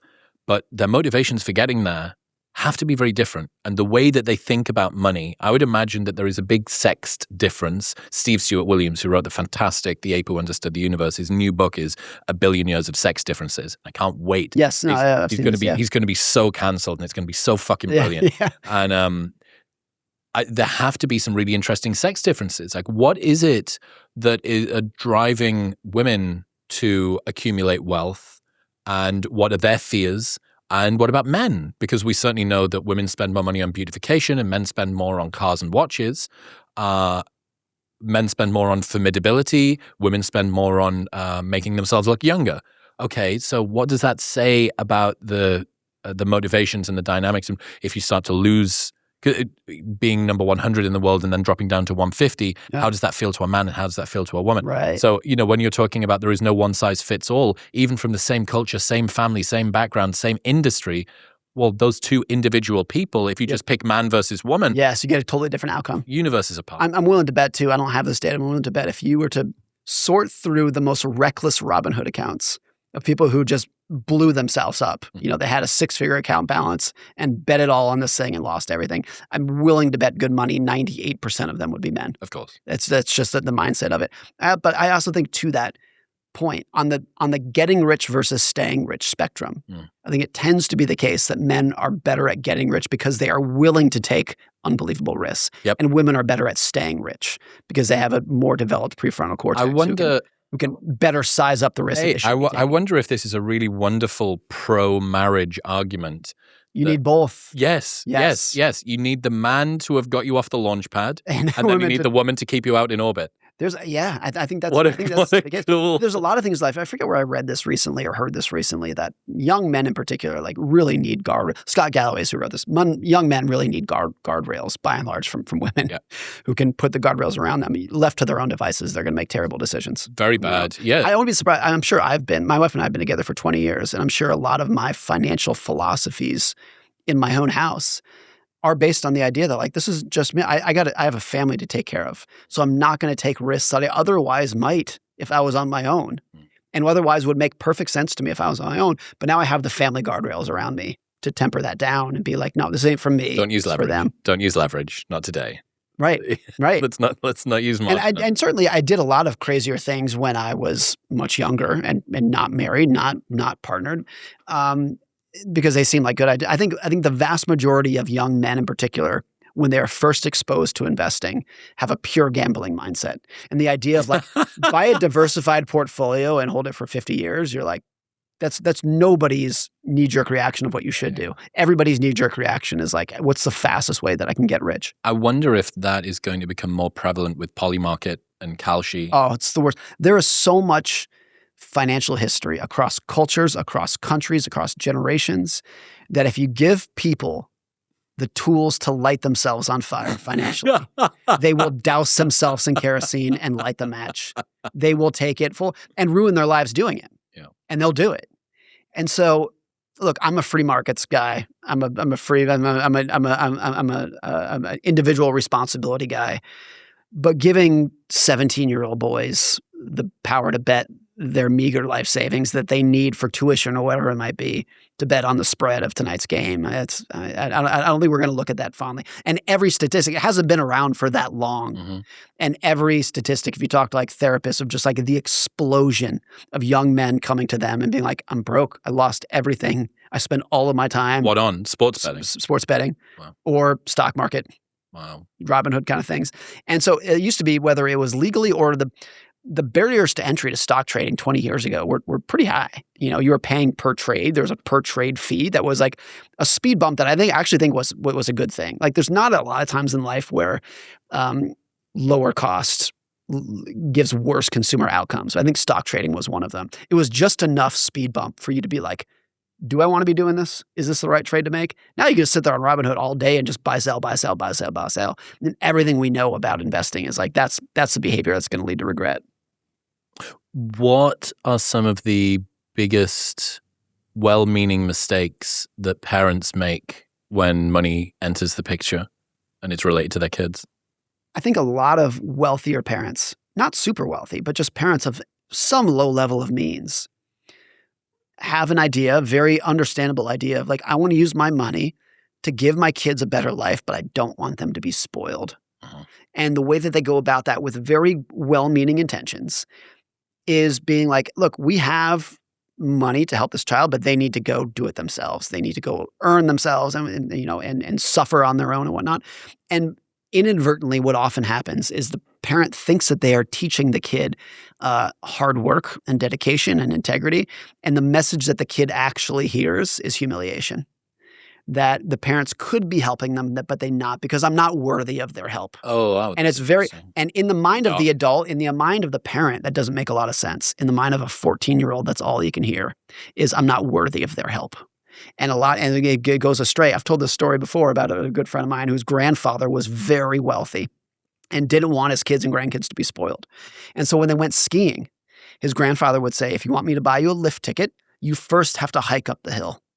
And if you do that, and ski down, then I'll buy you a lift ticket. Show me that you are capable of hard work. And so my friend tells a story. He says, the lesson that the grandfather wanted to teach us was hard work. But the lesson that we actually learned was grandpa's an asshole. That was the lesson that they actually heard from it, was humiliation from it. And I think there's a lot of versions of that. Another version of it is it's extremely difficult for anyone to demote their lifestyle, to be at one level and then have to tick down even a small amount. People can absolutely lose their minds. Downsized car, downsized the house. And so if you are a parent of any kind of means or wealth, you have to be very careful picking your lifestyle, knowing that that will become the baseline, barest of expectations for your child when they are adults. If you're in the 20,000 square foot house, that's Scott, the baseline. Yeah. That's not a mansion. To you, the parent, it's a mansion because you grew up in something smaller. To your kid, that is normal now. And you think about this, what if that child wants to be a kindergarten teacher, but they can't? They know that they can't live that lifestyle because they got accustomed to something else. So now they have to try to become a lawyer or a doctor or an entrepreneur if they don't want to do it. I wonder if this explains another element on top of the psychological and relational and all the rest of it, why divorce is so painful. Because if you're splitting the finances or even not. Everything's half, right? Prenup. Right. Yeah. There's half as much to go around, which means you don't get the same house and put it in half. You get two houses that are less than half as shit. Yeah. Like, because you got all of these additional costs that you need to pay now, and you've got to go between the two, and maybe you shared a car, but now you've got to have two cars, and that means that both cars are less than half as good. Right. I think a very core human feeling that feels incredible when you have it and is devastating when you don't is generational improvement. Is to say that I'm living a better life than my parents. Yep. And as parents, it feels so good when you look at your children and say they lived a better life than we did. That is a core thing. And if you don't have it, it's difficult to have a good life. If you say, my parents raised me up here, and now as an adult, I'm down here. Even if down here is still a great life, it's very difficult to wrap your head around. Have you looked at intergenerational competition theory, IGCT? No. The entire body of work around exactly what you're talking about. It's really, really interesting. You'd love it. It makes a lot of sense. And that's the curse of being a very successful, wealthy parent. You feel so good as a parent. I worked my ass off, made a lot of money. Now I can give my kids a great life. Every cell in your body tells you to do that, and it's a wonderful thing. And if in the process of doing that, you inflated your kids' expectations to a level that they will never be able to exceed themselves through their own hard work and dedication, it's actually a curse. Wow. Yeah, I think the other interesting thing is this comes into conflict with the two or three other dynamics in the modern world. So you have intergenerational competition theory, and it's not where were my parents at the age that I'm at. It's where do I think my parents were at the age that I'm at. So if you're unable to see the difficulty of them taking the bus to work or whatever it might be, there's just this assumption that a lot of the costs and a lot of the prices they didn't really pay it all that much, but they were able to buy a house for what, like 2 years' wages or something like that. Yeah. So it's not only that, not where were my parents, but where do I think my parents were when they were at my age? And also, where do I think that all of my peers are now, given that everybody is putting the best of themselves online and that your entire competition network is globalized and available 24/7 and has the highest status, wealthiest people on the planet rising to the top by design because they're the ones that have got the outlier effect. It is no fucking surprise to me that people feel like they can't afford to have a family, that they can't afford to buy a house. Yeah. You must have looked at this, sort of the financial state of Gen Z and of sort of modernity. What are some lesser known or unpopular insights into the wealth of Gen Z and previous generations? Well, look, by and large, there has been wage growth, real wage growth adjusted for inflation over the last several generations. On average, that's true. On a whole, that's true. The areas in which it is absolutely not true, that is just dramatically more expensive today than it was in any previous generation is housing. And that's the most important thing to people. In terms of like box checking into adulthood, buying a house is near the top. to where if you can feel that you can do it, you feel like you're really making progress. I'm an adult. I own my own house. I'm doing it. And if you can't do it, you feel like you're just kind of stuck down in some lower level that you'll never get out of. And so when people talk about the price of housing, they talk about it like it's a spreadsheet problem. Like it's just, we got to get down mortgage rates. It's a social problem. And I think almost every social problem today that we have in any country, in America or any other country that has expensive housing, is downstream of housing affordability. If you can't afford your house, you're less likely to get married, you're less likely to have kids, you're more likely to abuse drugs, you're more likely to have poor mental health. It all stems down from lack of housing. And even something like drug addiction that you wouldn't think would be that attached to housing. When housing is very expensive, almost by definition, the bottom sliver of society becomes homeless. Because there's not housing is expensive because there's not enough of it. So almost definitionally, people are going to become homeless. What do a lot of so many people do when they become homeless to gain a little bit of hope in their life? Drugs, heroin. And so I think it seems crazy, but there's so many of those where you think housing affordability is a housing problem, and it is just a social problem all the way down. Wow. We had a family friend, and she was in her late 20s, happily married. Both of them have good jobs, want to be parents, but can't afford a house where we live and are delaying, trying to have kids until they can afford a house, which in many cities, including the city I live in, seems like good luck waiting kind of thing. Yep. And so it's a huge, it's the biggest social problem I think that we have in America. What is the relative, do you know the data on how actual median house price? What is it? Because house prices have gone up an awful lot and wages haven't gone up in line with it? Is it because of interest rates? Is it what is it? The thing that I think should make you angry about the housing issue is that it's the easiest issue to identify why it's a problem, and it's the easiest thing to fix. We don't build enough houses. That's it. It's the easiest supply and demand thing. We're probably 5 million houses short in America that we should have built, then we didn't. Why didn't we build them? We have plenty of construction workers. We have plenty of capital. There's plenty of demand. Almost all the way down, it's a zoning issue. Whereas in most cities in America, where people want homes to be, it's illegal to build them. You can't get it properly zoned, or it takes too long for most developers to put up with it. Okay.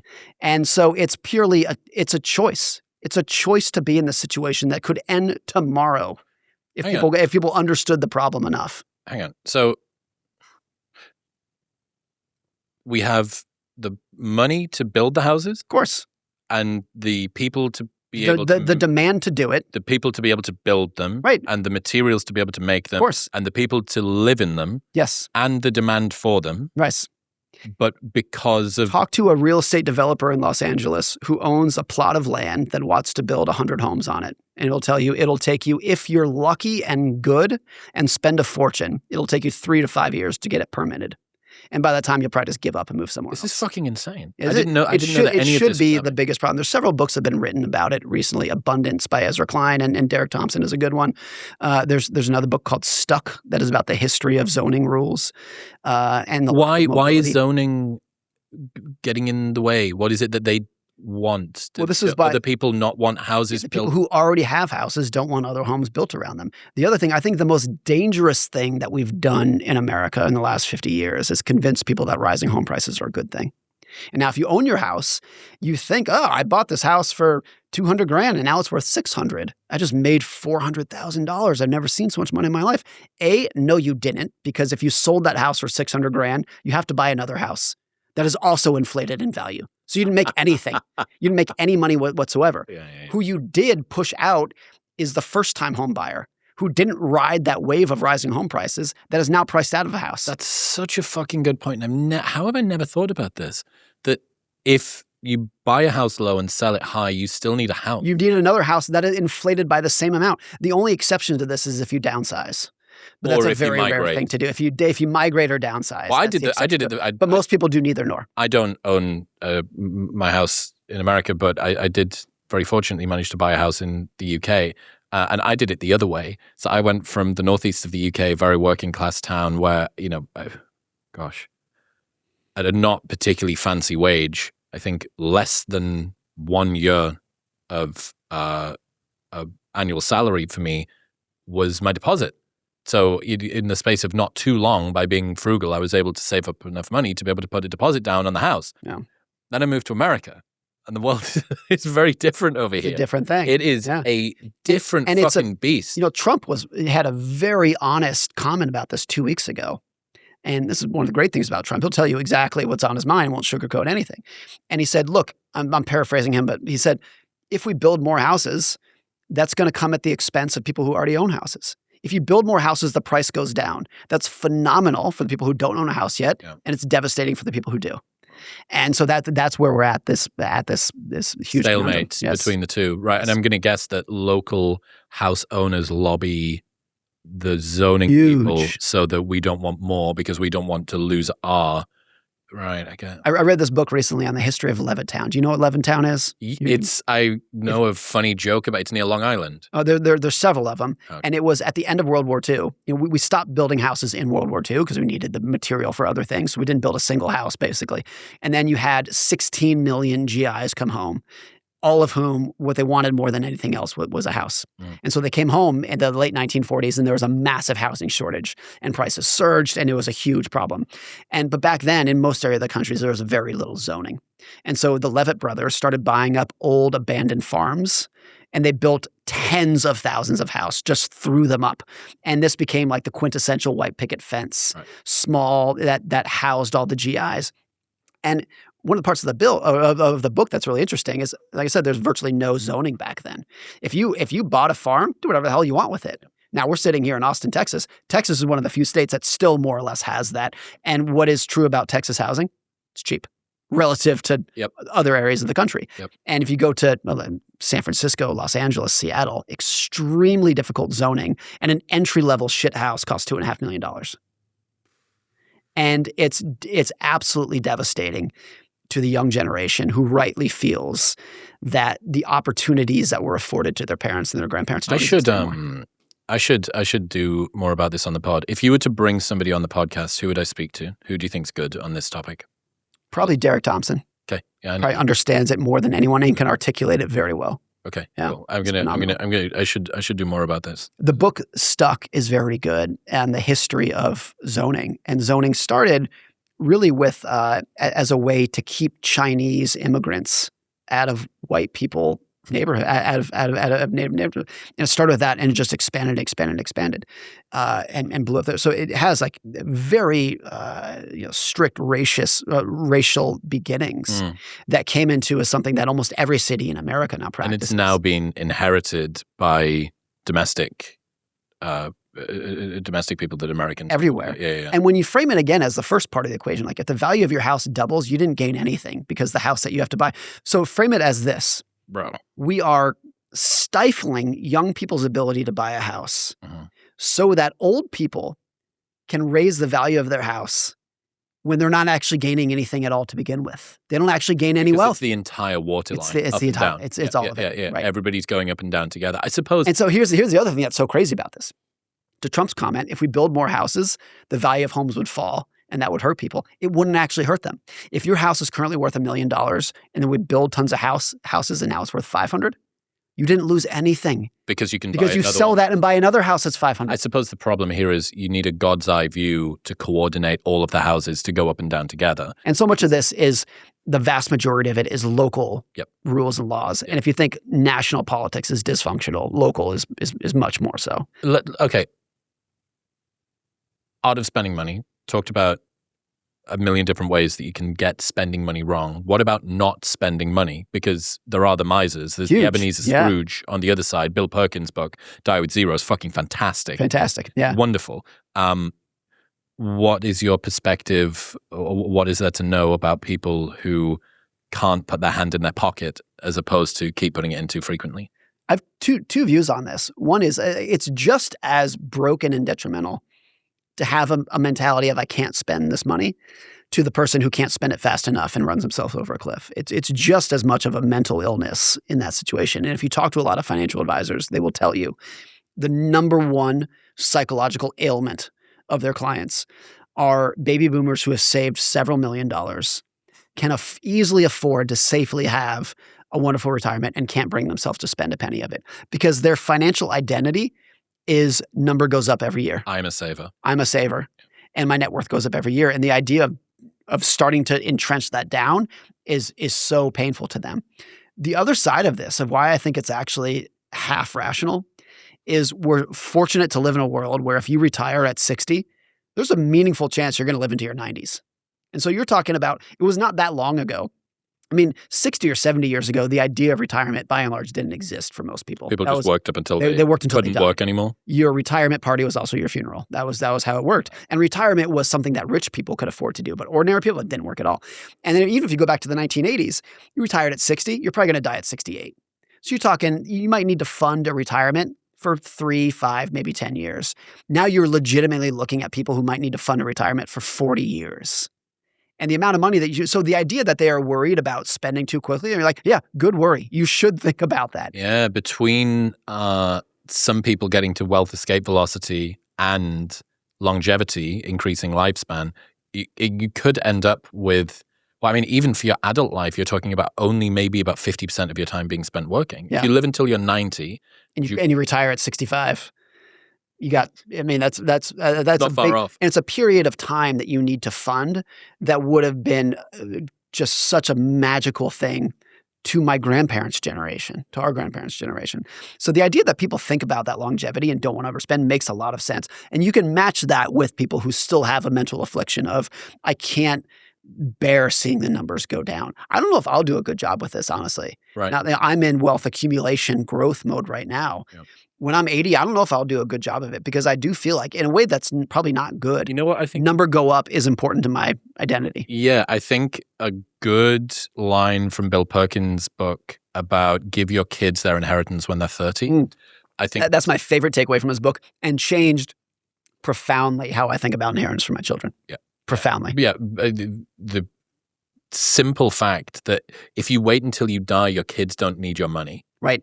But they desperately need it when they're 30 and trying to buy a house. Get the first house. And do it. And having kids. You know what else you could do? What this might actually be a wonderful intervention to get people, parents, to feel the pain or to dampen the pain or maybe even completely negate the pain of the downsizing and of the number go down thing of, well, yeah, sure, we had a big house, but we had a big house because there was 3 kids in it. Yeah. And now it's just, I know you've talked about this as well, that you and your wife have discussed, okay, what are we going to do when kind of the golden era's over of kids and now we've got the next thing and we're going to, maybe it'd be a lake or maybe it'd be whatever. And, okay, well, if you at 60, 65 we're going to downsize, we don't need the big house, all of the kids are grown and it looks like none of them are coming back, which, hooray, we did a good job. Let's sell the house. How much money are we going to get out of the house? Oh, well, that's a few $100,000 or maybe more. Wouldn't that be wonderful? And I'd listen to that Morgan guy and I listen to that Bill guy, and I think we should give it to the kids in their late 20s, early 30s, and then they can do it. You go, well, the number's going to go down and the house is going to go down and we'll have to downsize a few things, but look at what we got out of it. Yeah. Like, what a wonderful way to trade money for a better life for my family. For the people that you were doing it for all along. Now, I think in a very broken way, it's well-intentioned, but it's I think a very wrong way, is that what's holding a lot of parents back from doing that is, well, I had to work when I was 30. I worked my ass off and bought my own house. Odd reverse. This kid has to do it too. Reverse intergenerational. And here's why I think that's wrong. You baby boomer parent who thinks that you built all this, you live a life that makes you look like a spoiled little bitch in the eyes of your grandparents. Mm-hmm. You have antibiotics. You have air conditioning. Mm-hmm. You have jet travel. If your grandparents could see how you lived, you say, you spoil. You don't have to. You think you know hard work? I used to work in a coal mine. You think you worked hard? I think the goal of every generation should be to create kids and grandkids who appear by the standards of a previous generation to be spoiled. Mm-hmm. That's the goal. Mm-hmm. And so the idea of using your money to give your kids a benefit so that they appear spoiled by your generation's terms, I'm kind of like, that's the goal, right? Isn't that the way to do it? I remember having this conversation recently of a guy who his parents were immigrants, worked their absolute asses off to support him and his siblings, and now he himself is pretty successful. And he's like, I feel guilty that like I didn't have to work as hard as my parents. Yep. And I said, look, I bet if we could talk to your parents right now, they would say that was the goal. The reason they worked their asses off is so that you would not have to. That's the goal. And so don't feel guilty. Like this is what it was supposed to happen. Dude, I feel the exact same about living in the US. I'm an only child. My mom and dad only have me. I'm their sole progeny. Yeah. And I decided to fuck off to the other side of the Atlantic. And anytime that I think about it, I think, well, why do you think that they encouraged you to work hard and get a university degree? Because they wanted you to be who you are today. Because it means that I get to go and do the thing that I want. I think it was Steve Harvey. He said this. I don't know if it was his quote or if I just heard him say this from someone else. He said that, I think it was at his father's funeral. Someone told him, your dad was the only man in the world who wants you to exceed him. The only man in the world who wants you to do better than him. And I think that's by and large true. When most, particularly men, look at each other, Even your brother. Yes, I want you to be successful. Especially your brother. I want you to be successful. But not more successful. Not more than I am. The only person who doesn't believe that's your dad. I want you to be more successful than I am. And so tying this all together, if you can use your money and supercharge that at age 30, do it. That was the shift that I had from Bill's book. Morgan, you're the GOAT, dude. Episode 8 or 9 or whatever this is. You're so fantastic. Let's do it again. Can't wait. I can't wait. What have you got out? Where should people go to get all of the things that you do? The 3 books I've written, Psychology of Money, Same as Ever, The Art of Spending Money. Every half-decent thought that's ever entered my head about money is in those 3 books. Unreal. I appreciate you, man. Until Thanks, next Chris. time. Thank you. Thank you very much for tuning in. Congratulations for making it to the end of an entire episode. Another one that I think you'll enjoy is right here.